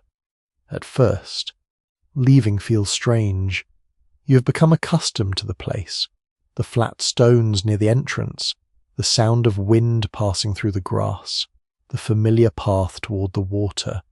But for people living 90,000 years ago, movement is not always a sign of losing something. Sometimes movement is survival, sometimes movement is opportunity. You follow a narrow route between rocky ground and open vegetation. The group moves with purpose, carrying tools, materials, food, and memories of places visited before. There is no road, no sign pointing toward the next destination, yet nobody seems lost. The landscape itself provides direction. A mountain ridge, a river bend, a familiar tree line, the position of the sun, the location of water. All of these become part of a mental map carried inside human memory. During the late Pleistocene, many human groups lived mobile lives, moving through territories rather than remaining permanently in one location. Archaeological evidence from different regions shows repeated occupation of certain places, suggesting that some landscapes were visited again and again over long periods. A cave, riverbank, or open area was not simply a random stopping point. It could become a known place, a place associated with resources, a place connected to memories. You walk beside the river, the water reflects the sky above you. Birds move along the edge. The group pauses to collect what is useful before continuing. This journey is not like a modern trip. There is no final destination marked on a calendar. The goal is not to arrive somewhere and stay forever. Instead, movement follows the rhythm of the environment. When resources appear, people respond. When conditions change, people adapt. When familiar places become less productive, people search elsewhere. This way of life required a different relationship with distance. Today, many people think of travel as something separate from ordinary life. We travel for holidays, work, or special events. For these ancient communities, movement was woven into existence. Walking was not an activity. Walking was life. You climb a gentle slope and look back. The valley stretches beneath you. From here, you can understand why landscapes mattered so much. High ground offers perspective. Rivers connect regions. Open areas allow movement. Sheltered locations provide protection. The environment is not just a background. It shapes every decision. Researchers have used archaeology, genetics, and environmental studies to explore how ancient humans expanded across different parts of the world. Some migrations appear connected to changing climates and available resources, while other movements may have involved exploration, population growth, social connections, or simple curiosity. The full story is complex. People do not move for only one reason. You continue toward a rocky area where different stones are exposed. The group slows. Some people begin searching through the ground. Raw material, useful stone. This is one of the reasons ancient routes were important. A landscape could provide food, water, shelter, and materials needed for tools. A location with good stone might remain important even if animals or plants changed.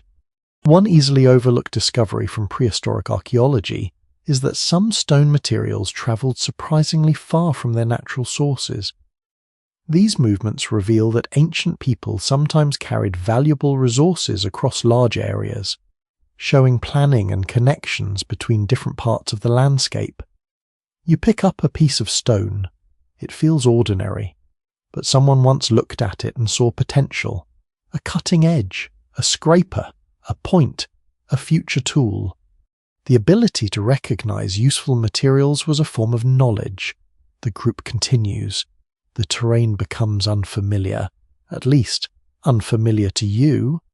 The people around you notice things you miss, a change in soil, a different plant community, a distant animal trail, a sign that water may be nearby. Their understanding comes from years of experience. You wonder how many places in this world were connected only through memory. A person may know a route because an elder taught them. That elder may have learned it from someone before them. A path through the landscape can become a chain of human knowledge stretching across generations. There are no maps, but there are memories. You reach a new area near the edge of a wider plain. The view opens. The group stops for a moment. Perhaps they are checking conditions. Perhaps they are deciding whether to remain for a while. The decision is quiet. No dramatic meeting, no announcement. Just people observing and considering. This is another reminder that ancient life was not constant emergency. People planned, they discussed, they made choices. The idea of prehistoric humans simply wandering without direction is misleading. Their movements were often highly informed. They knew their environments deeply. They understood seasonal patterns. They recognized opportunities. They remembered what worked before. The evidence from prehistoric sites suggests that some groups returned repeatedly to particular locations for thousands of years. These places may have become important parts of wider territories. Perhaps they were remembered as places where food was reliable. Perhaps they offered protection. Perhaps they carried emotional meaning. The exact reasons are often impossible to recover, but repeated return tells us something. People formed relationships with landscapes. You sit beside the group during a short rest. Someone shares food, someone repairs a tool, someone watches children exploring nearby. The journey continues, but life continues too. This is an important difference between ancient movement and the way we often imagine exploration. Travel does not pause ordinary existence. People still eat, still teach, still repair, still laugh, still rest. The landscape changes around them, but the human rhythm remains. As evening approaches, the group chooses a temporary resting place. It is not a permanent settlement. There are no walls rising from the ground, no streets, no buildings, yet there is organization. Materials are placed carefully. The fire area is chosen. Sleeping spaces are arranged. Tools are kept nearby. A temporary camp becomes a small human world. You watch the first sparks appear. The journey has lasted only a short time, but already the new place begins to feel familiar. Tomorrow, perhaps, the group will move again, or perhaps they will stay several days. The decision depends on the land. The land is always part of the conversation. You look across the open plain as darkness settles. Somewhere beyond the horizon are places this group has never seen. Other valleys, other rivers, other landscapes waiting beyond the known world. The ancient humans around you are not trapped in one small corner of Earth. They are connected to a much larger planet. They move through it slowly, carefully, patiently, and with every step. They create human history written not in ink, but in footprints that the Earth will eventually erase. The new resting place feels different from the shelter you left behind. The stones are unfamiliar. The wind carries different smells. The sounds of animals are not the same, yet within a short time. The group begins turning this temporary location into a place of comfort. A fire is prepared. Tools are arranged. Food is gathered, the same patterns appear again, wherever humans go. They bring more than objects. They bring habits. They bring knowledge. They bring memories. And sometimes they bring traces of other people they have encountered along the way. You sit beside the fire and think about the journey that brought you here, the path across valleys, the changing landscapes, the distant places beyond the horizon. 90,000 years ago, humans were already moving through a world much larger than any single group could know completely. Different populations occupied different regions, and sometimes those populations crossed paths. The idea of separate human groups living in complete isolation is probably too simple. The ancient world was connected, not through roads, not through written messages, not through organized networks like those of later civilizations, but through movement, through curiosity, through changing environments that brought different communities closer together. You look toward the hills beyond the camp. Somewhere beyond them may be another group. They may know different places. They may use different tools. They may have different traditions. They may tell different stories around their own fires. But they would still share many of the same challenges: finding water, finding food, protecting children, making tools, understanding the seasons. This shared experience creates a strange feeling. The world 90,000 years ago was both divided and connected. People lived in small groups, yet their histories crossed. One of the most remarkable discoveries of modern archaeology and genetics is that ancient human populations were not isolated branches that never touched. DNA evidence shows that Homo sapiens, Neanderthals, and Denisovan-related groups exchanged genes through encounters that happened long before recorded history. These connections are invisible when looking only at stone tools. They are written inside our biology. You imagine two groups meeting somewhere along a river valley. The meeting may have lasted only a short time. Perhaps they exchanged materials. Perhaps they observed each other. Perhaps they continued in different directions. We cannot know the details. The archaeological record rarely preserves the emotions or conversations of such moments. A stone point may survive. A human interaction usually does not. Researchers continue exploring how frequent contact between ancient human populations may have been, and how much cultural exchange accompanied those encounters.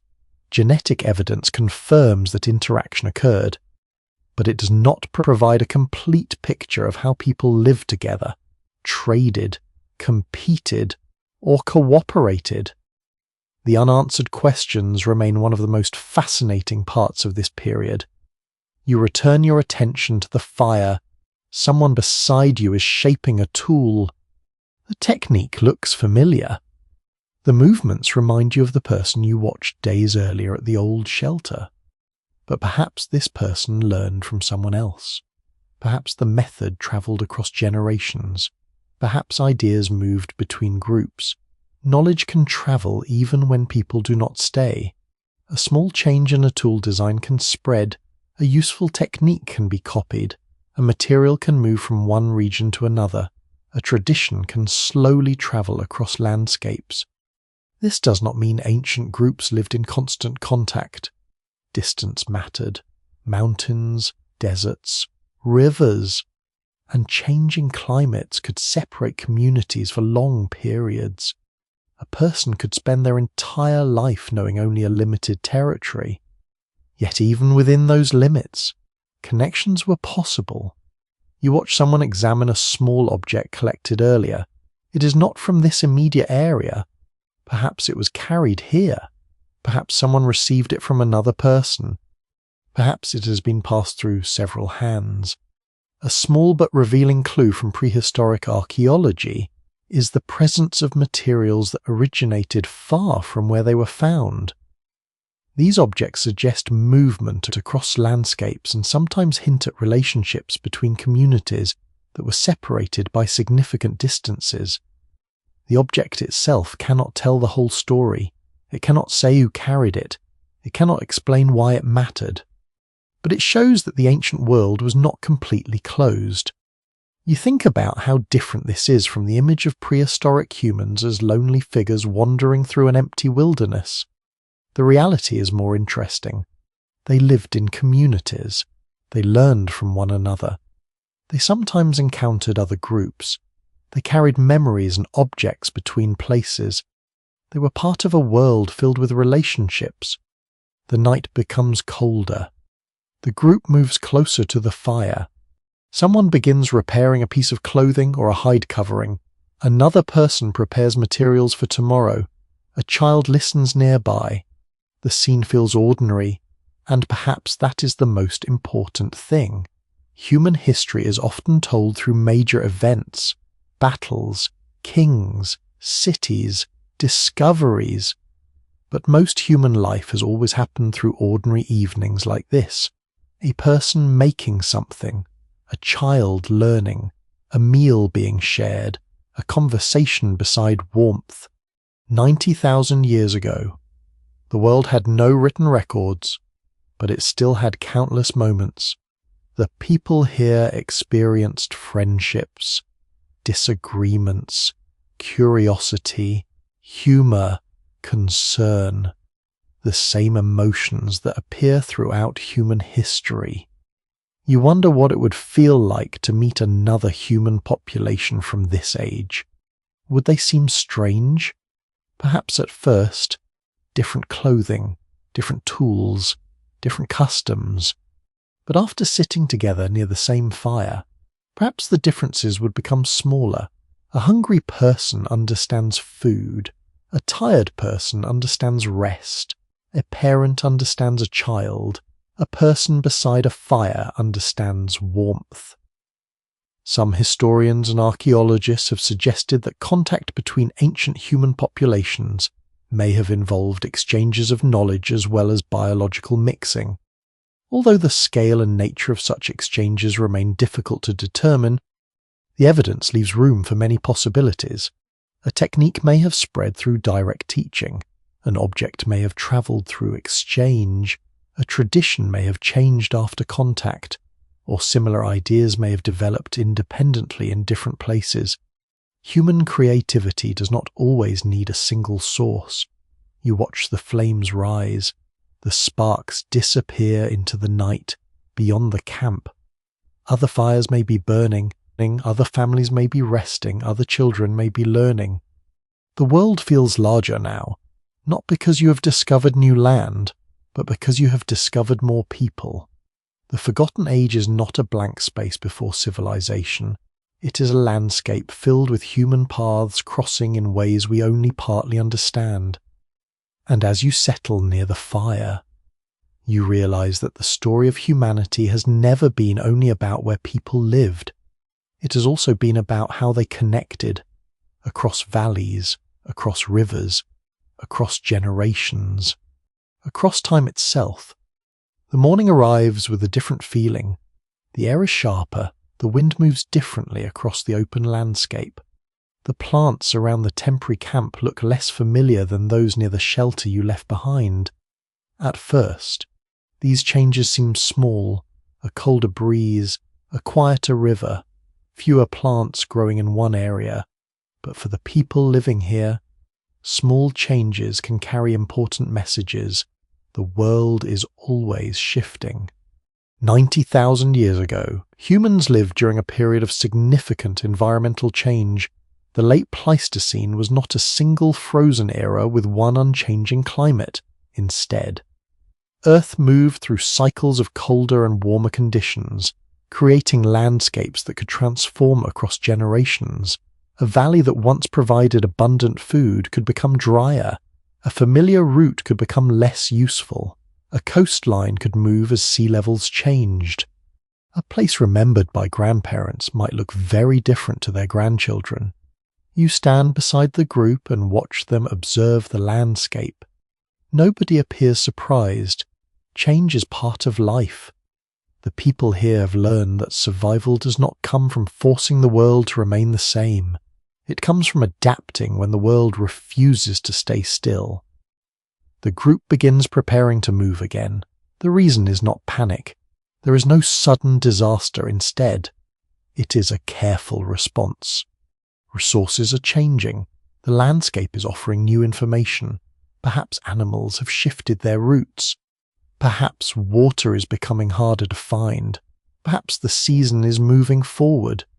You notice how much attention people give to details that modern life allows us to ignore. A small stream is weaker than before. Certain plants have dried earlier. The behavior of animals has changed. The wind carries a different scent. Every sign matters. Researchers studying ancient environments use many clues to understand these changes: layers of sediment, pollen, animal remains, and chemical evidence can reveal past climates and landscapes. These discoveries show that human communities were living through periods when conditions could change significantly over relatively short spans of time. The environment was never a fixed stage. It was an active force.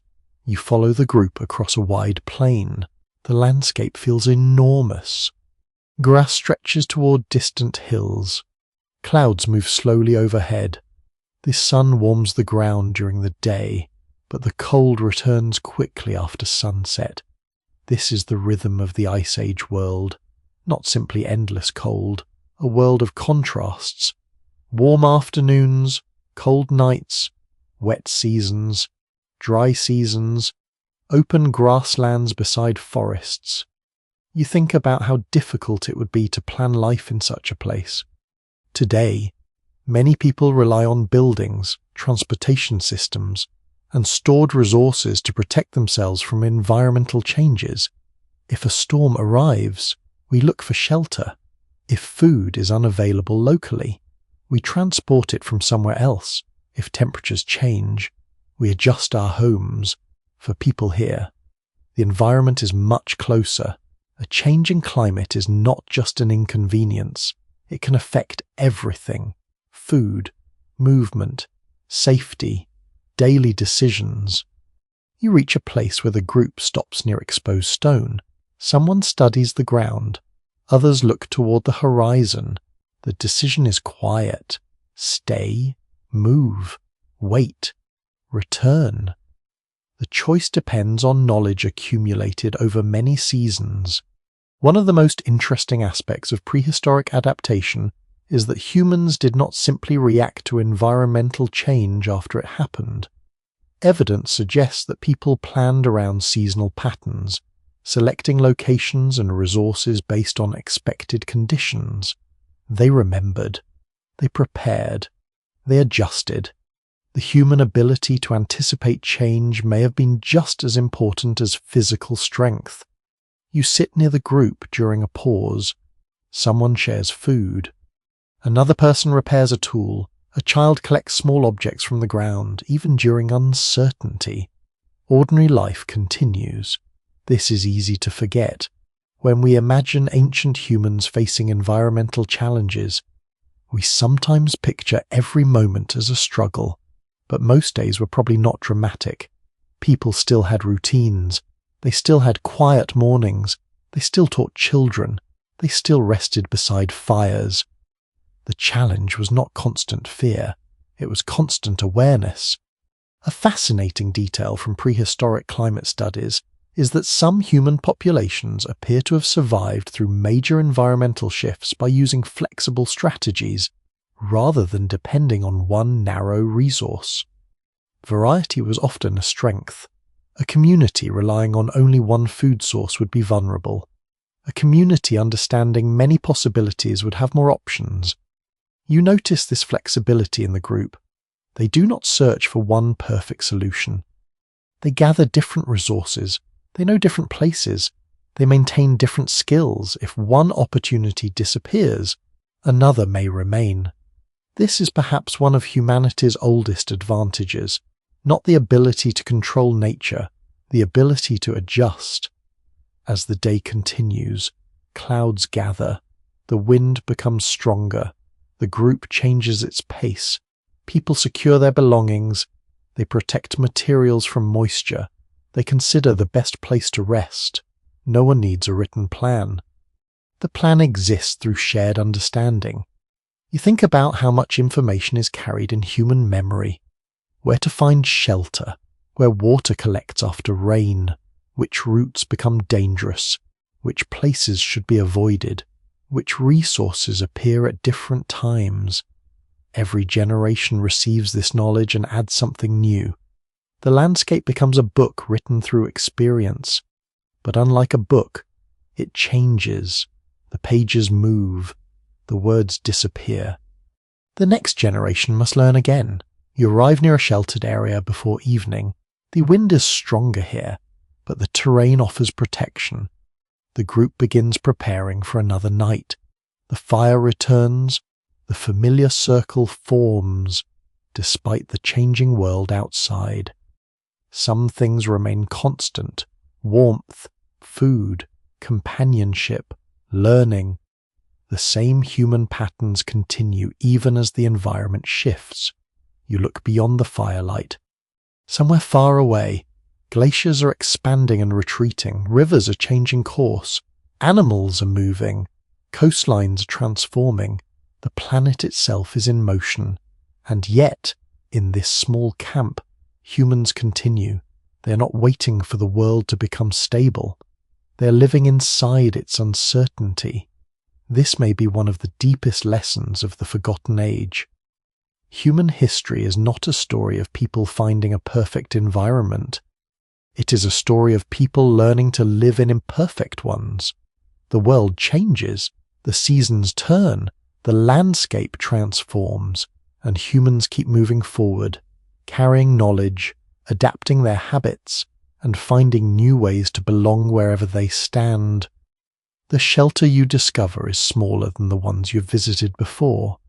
It is not a grand cave with towering walls. It is not a permanent structure. It is simply a place where the landscape offers a little protection, a curve in the rock, a dry patch of ground, a place where the wind is weaker for a moment. It seems almost insignificant. Yet this is where the hidden story of ancient life often survives. Not in monuments, not in buildings, not in grand designs, in small places, a few stones, a patch of ash, a broken tool, a tiny fragment of something that once belonged to a person. You sit near the entrance and look across the landscape. The world outside feels enormous. The people who lived here left behind no written records explaining their daily routines. They did not build cities that would announce their existence thousands of years later. Instead, most of their lives disappeared, and this is one of the greatest challenges in understanding humans 90,000 years ago. The things people used most often were often the things least likely to survive. Wood rots, plant fibers decay, leather breaks down, food disappears, shelters collapse. The soft materials of everyday life return to the earth. What remains is only a small fraction of what once existed. You look around the shelter differently now. The absence of evidence no longer feels like proof that something was missing. It feels like a reminder that time has removed most of the story. Archaeological discoveries from this period often focus on stone tools because stone survives far better than organic materials. These objects provide valuable information about technology, movement, and behavior, but they represent only part of ancient human life. The world of 90,000 years ago was almost certainly filled with objects we will never see: baskets, cordage, wooden tools, containers, clothing, sleeping materials, decorative items, everyday objects made from temporary materials. You imagine the shelter when people were actually living here. The empty ground becomes active. A hide covering rests near one side. A bundle of plants sits near the entrance. Wood is stacked carefully. A child plays nearby. Someone repairs equipment. Someone prepares food. The archaeological site you see today is only the quiet remains after thousands of ordinary moments. A curious detail hidden within prehistoric research is that archaeologists sometimes find indirect evidence for materials that no longer exist. Impressions in soil, microscopic traces, preserved plant remains, or the arrangement of artifacts can reveal activities involving objects that have completely vanished. The missing pieces leave shadows. Those shadows still tell stories. You walk deeper into the shelter. The ground changes beneath your feet. A dark area marks an ancient fire. Charcoal fragments remain. Tiny pieces of burned material are mixed with the soil. To a casual observer, it may look like simple dirt. To researchers, It can be a record. A fire tells you where people gathered. It can reveal cooking. It can reveal repeated visits. It can show that a location mattered. But even a hearth does not tell everything. It cannot tell you who sat there. It cannot tell you what was said. It cannot tell you who laughed. The emotional world is harder to recover. You find a small stone fragment near the edge of the shelter. Perhaps it was left during tool making. Perhaps someone dropped it. Perhaps it was carried here accidentally. The object has no label, no explanation, yet it connects you to a specific moment. Someone touched this. Someone made a choice. Someone stood in this exact place. That connection is one of the reasons archaeology feels so personal. The past is not only about famous discoveries. It is also about ordinary people whose names disappeared. Researchers continue to refine methods for understanding these forgotten lives. Advances in microscopic analysis, ancient DNA studies, and environmental reconstruction allow scientists to extract information from traces that earlier generations could not interpret.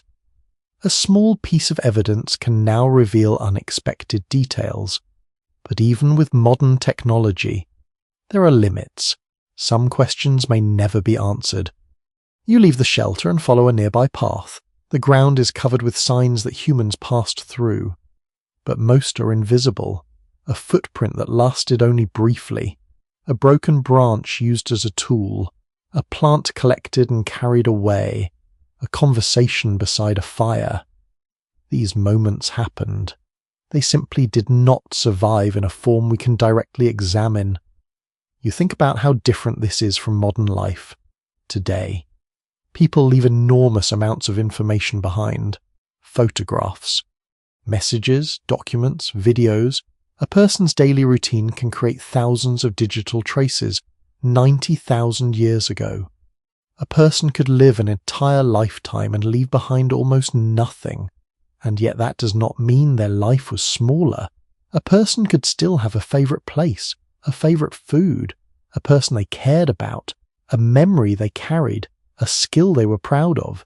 The absence of records does not mean the absence of meaning. The afternoon becomes quiet. You watch the group gather materials. Someone collects useful stone. Someone checks the area for plants. Someone repairs a damaged object. The actions are ordinary. That is precisely why they matter. History is often built from unusual moments because unusual moments are easier to preserve. But most of human existence has always been ordinary. Most people were not rulers.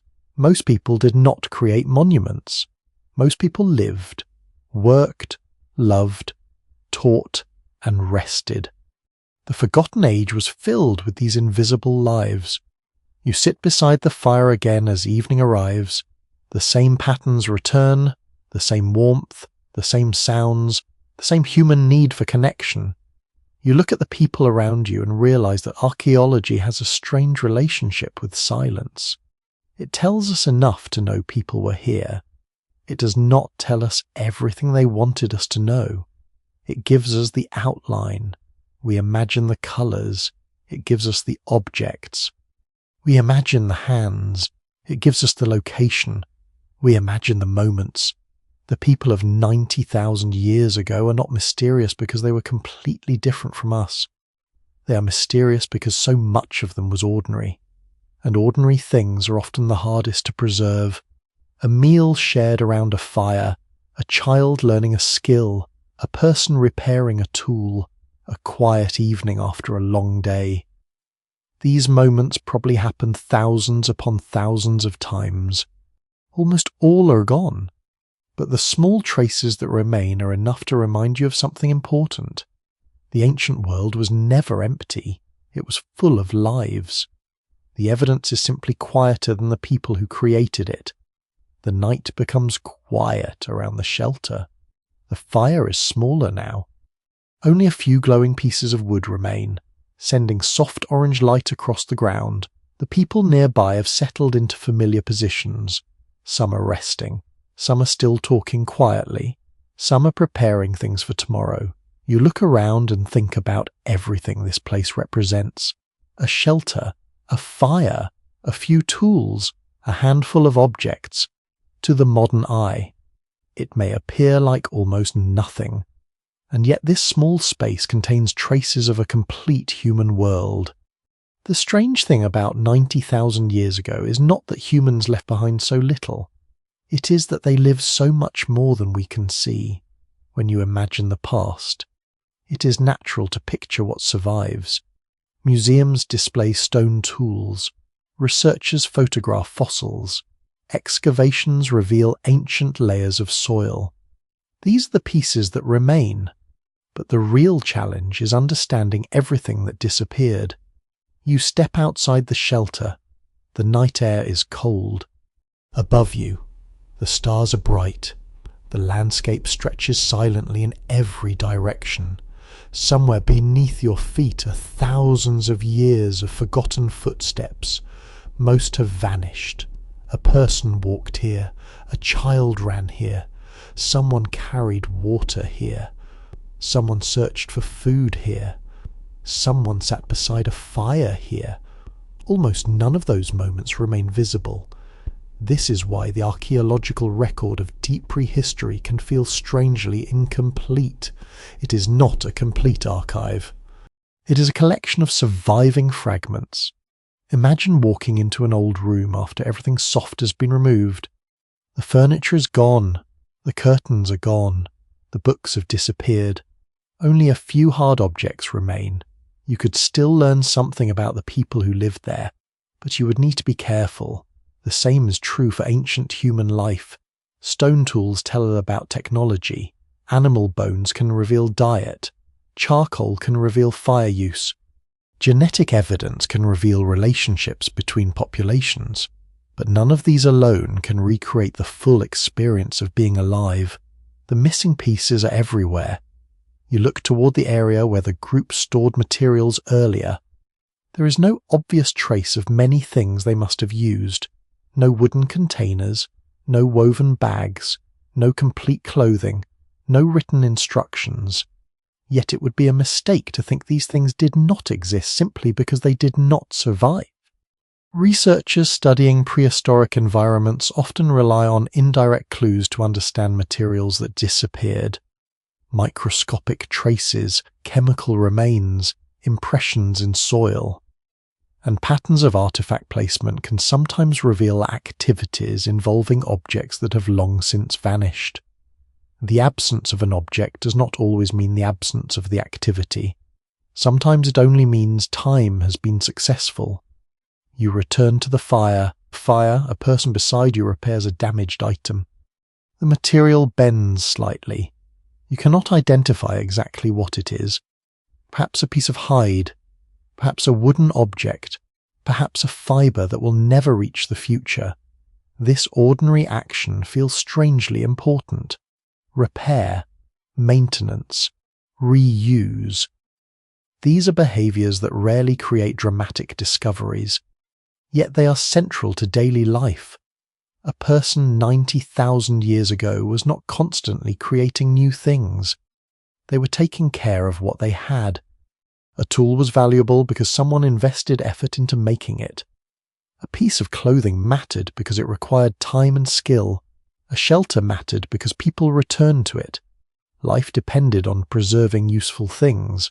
One easily missed aspect of prehistoric archaeology is that repeated use of a location can sometimes be detected through tiny changes in the ground.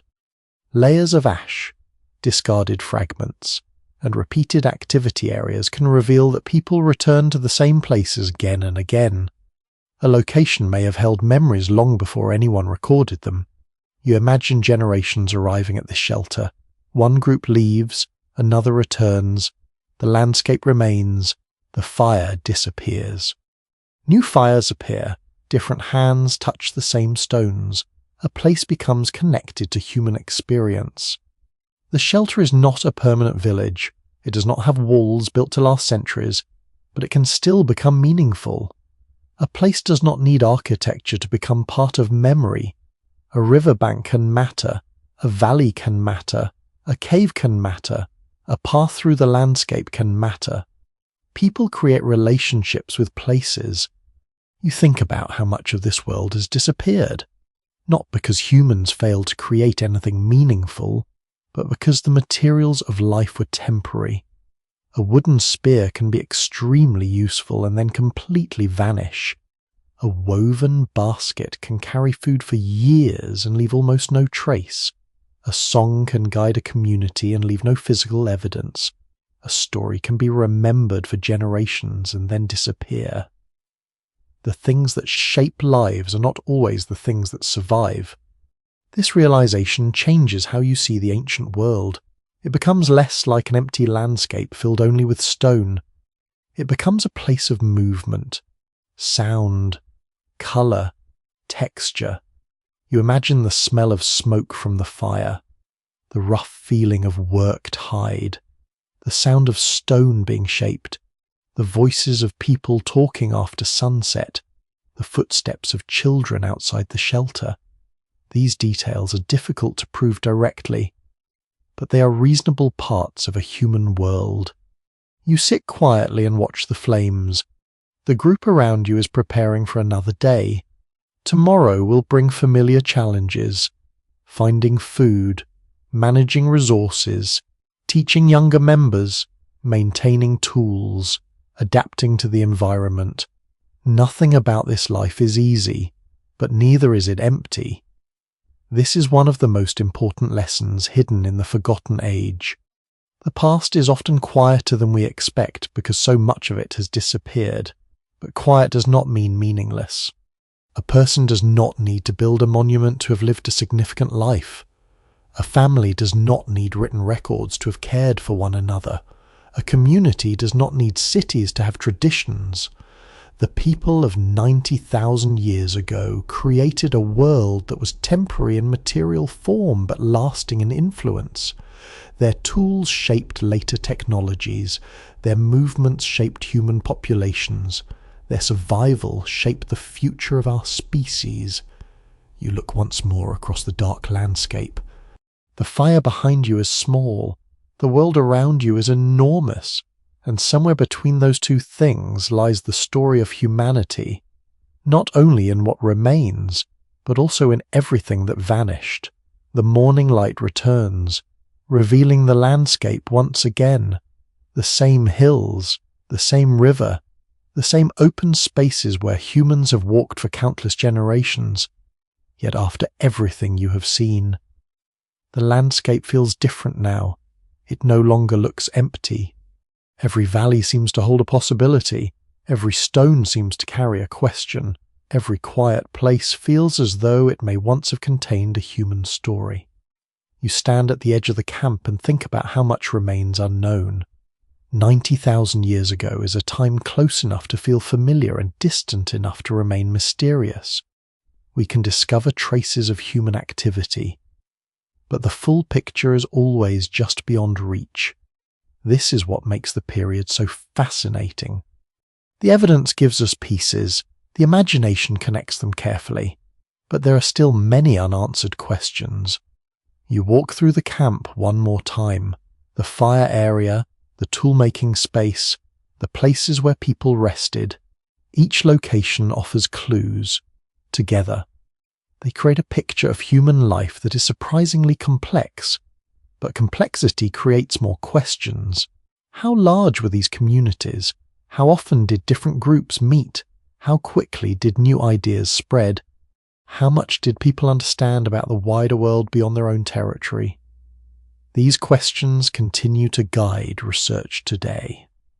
Archaeologists, geneticists, and specialists in ancient environments combine different forms of evidence to explore this period. Stone tools reveal technology, fossils reveal bodies, ancient DNA reveals relationships, environmental studies reveal changing landscapes. Each method provides a different window. None provides the entire view. You follow a path away from the camp and notice how much depends on interpretation. A group of stones may represent a tool-making area, or perhaps a temporary activity. A collection of shells may suggest decoration, or perhaps another use. A pigment fragment may represent symbolism, or perhaps a practical purpose. The evidence is valuable, but it must be understood carefully. This is the nature of studying a world without written explanations. The people of this age did not leave behind books describing their thoughts. They left traces. You imagine a future archaeologist discovering your own home thousands of years from now. Perhaps they find a few objects, a broken device, a piece of metal, a fragment of clothing. Would they understand everything about your life? Would they know your favorite songs, your conversations, your worries, your hopes? Probably not. They might understand some things correctly. They might misunderstand others. This comparison helps you appreciate the challenge of interpreting the distant past. A small amount of evidence can reveal a great deal, but it can also leave important questions unanswered. You return to the fire as the group gathers again. Someone begins preparing materials. Someone checks tools. Someone watches children nearby. The ordinary rhythm continues, and perhaps this ordinary rhythm is one of the most important discoveries. Human history is not only made by extraordinary moments, it is also made by repeated daily actions. Cooking, teaching, sharing, repairing, moving, remembering. These actions may seem simple, but they are the foundation of every later society. A fascinating detail from human evolution research is that many important changes did not happen suddenly. Instead, behaviors, technologies, and social patterns often developed gradually across long periods, with different populations experimenting with different solutions. The human story is not a straight road. It is a collection of many paths. Some continue, some disappear, some merge together. You look back toward the landscape where different human populations once lived. Homo sapiens, Neanderthals, Denisovan-related groups, other populations whose traces may still remain undiscovered for much of this period. Humanity was not a single story. It was many stories happening at once. This is perhaps the greatest mystery of the age. We know some of the names scientists have given these groups, but we do not know the names they gave themselves. We know some of their tools, but not all of their ideas. We know where some people lived, but not every journey they made. Researchers continue investigating how these populations interacted and how different human groups contributed to later human history. Genetic evidence has transformed our understanding, showing that ancient populations were connected in ways that earlier generations of scientists could not have imagined. Yet DNA cannot reveal everything. It cannot tell us the expression on someone's face when they met another group. It cannot tell us whether two communities exchanged stories around a fire. It cannot tell us what someone felt when seeing a new landscape for the first time. Some parts of history remain human mysteries. You walk farther from the camp. The wind moves through the grass. The world feels enormous again. This is the same world ancient humans experienced. Not a world waiting for civilization to arrive. A world already filled with intelligence, adaptation, and creativity. The word prehistoric can sometimes create the wrong impression. It sounds like a time before people truly began. But the people of 90,000 years ago were not incomplete versions of us. They were humans living in their own time. They solved problems. They formed relationships. They cared for others. They created traditions. They explored. They adapted. Their world was different. Their humanity was not. You pause beside a stone tool left behind long ago, the edge is worn. The surface carries marks from someone's hands. The person who made it never imagined that someone would find it tens of thousands of years later. They were not creating history. They were simply living. And perhaps that is what makes the discovery so meaningful. Most people throughout history have never expected to be remembered. They lived ordinary lives. They helped their families. They worked. They learned. They rested. Their importance was not measured by whether future generations knew their names. It was measured by the lives they shared with the people around them. The sun begins to lower. The camp grows quieter. You have reached the edge of what can be known. Beyond this point are questions. Many questions. How did people understand the universe around them? What stories did they tell? What dreams did they have? What moments brought them joy? The answers are hidden. But perhaps uncertainty is part of the beauty.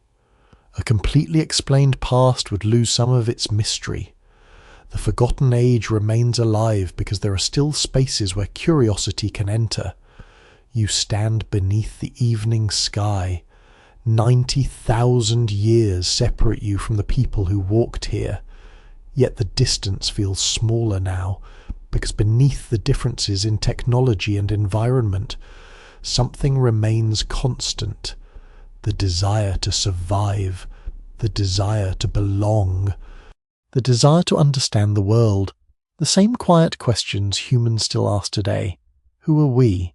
Where did we come from? How did we become ourselves? And somewhere in the fading light of this ancient landscape, those questions continue. The final evening settles over the ancient landscape.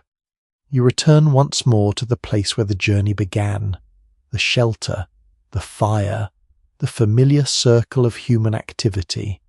The world around you has changed many times since you first stepped into this forgotten age. You have crossed valleys, followed rivers, watched tools being shaped, listened to voices you cannot understand, and sat beside people whose names disappeared thousands of generations ago. Yet, somehow, after all the distance of time, you find yourself back beside the same simple truth. People lived here, not symbols, not fossils, not artifacts, people. You sit near the fire and watch the flames move gently. The light touches the faces around you. Someone prepares materials for tomorrow. Someone shares food. Someone comforts a child who is tired from the day. Someone quietly repairs an object that has become worn through use. Nothing dramatic happens. No great monument is created. No event is recorded. And perhaps that is exactly why this moment matters. The history of 90,000 years ago is mostly made of moments like this. Small moments, ordinary moments, moments that almost disappeared completely. When people think about the ancient past, they often imagine the things that survive, the stone tools, the fossils, the rare discoveries that make headlines. But the true story of humanity was not built only from remarkable objects. It was built from thousands of evenings beside fires, thousands of mornings searching for food, thousands of children learning from older generations, thousands of people helping one another through difficult seasons. The surviving evidence from this period shows that humans were already capable of remarkable adaptation. They created tools, managed resources, travelled through changing environments, and formed social connections that allowed knowledge to continue across generations.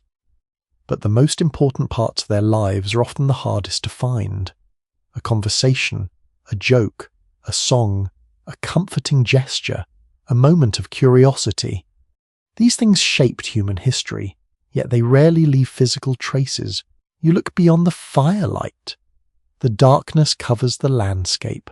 Somewhere beyond the hills, other groups are living their own stories. Perhaps another fire burns beside another river. Perhaps another child is learning how to shape stone. Perhaps another family is resting after a long journey. The ancient world is larger than one camp.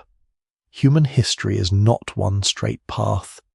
It is a collection of countless lives moving through different landscapes. Some groups remain, some disappear. Some leave descendants.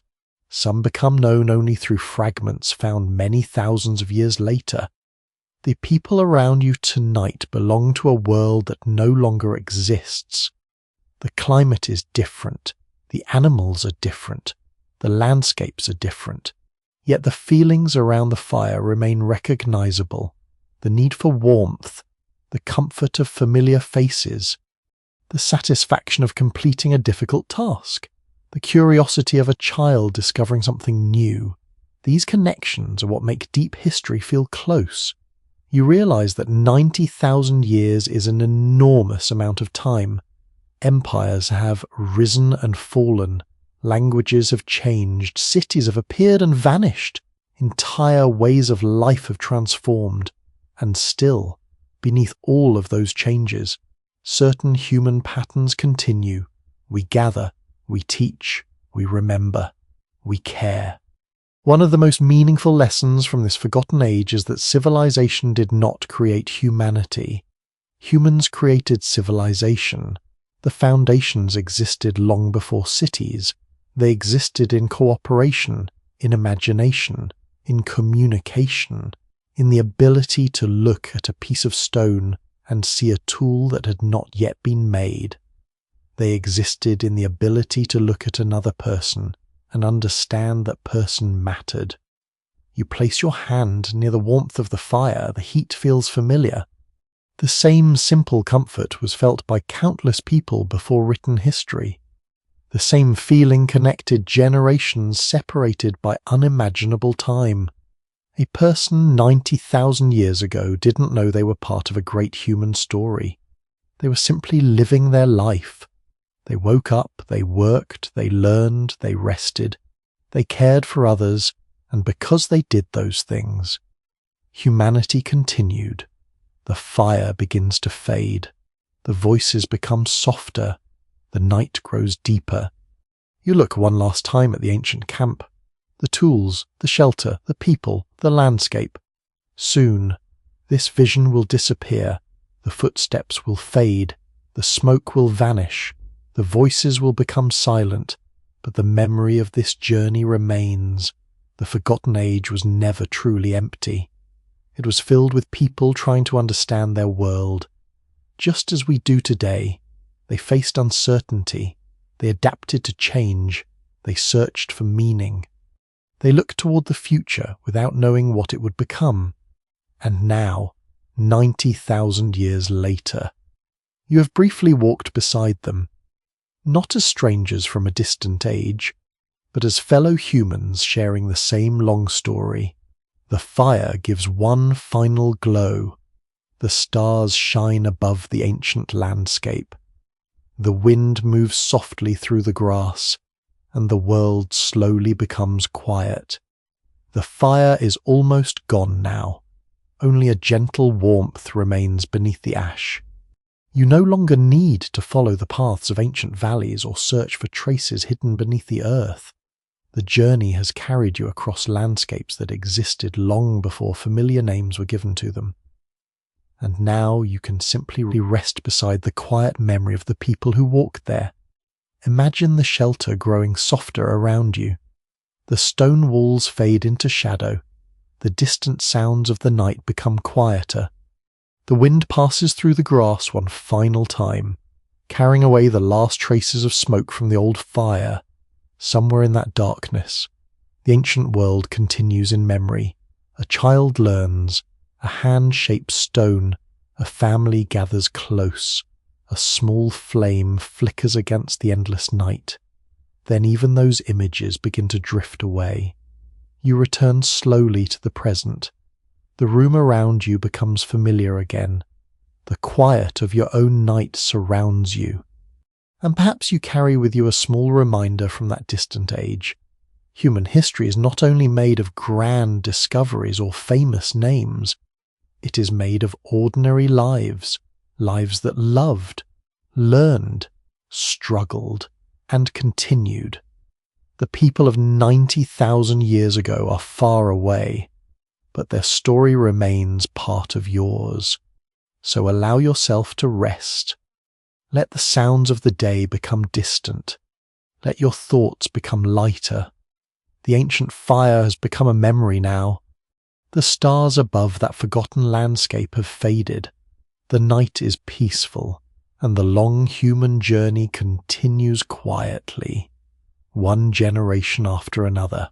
Sweet dreams.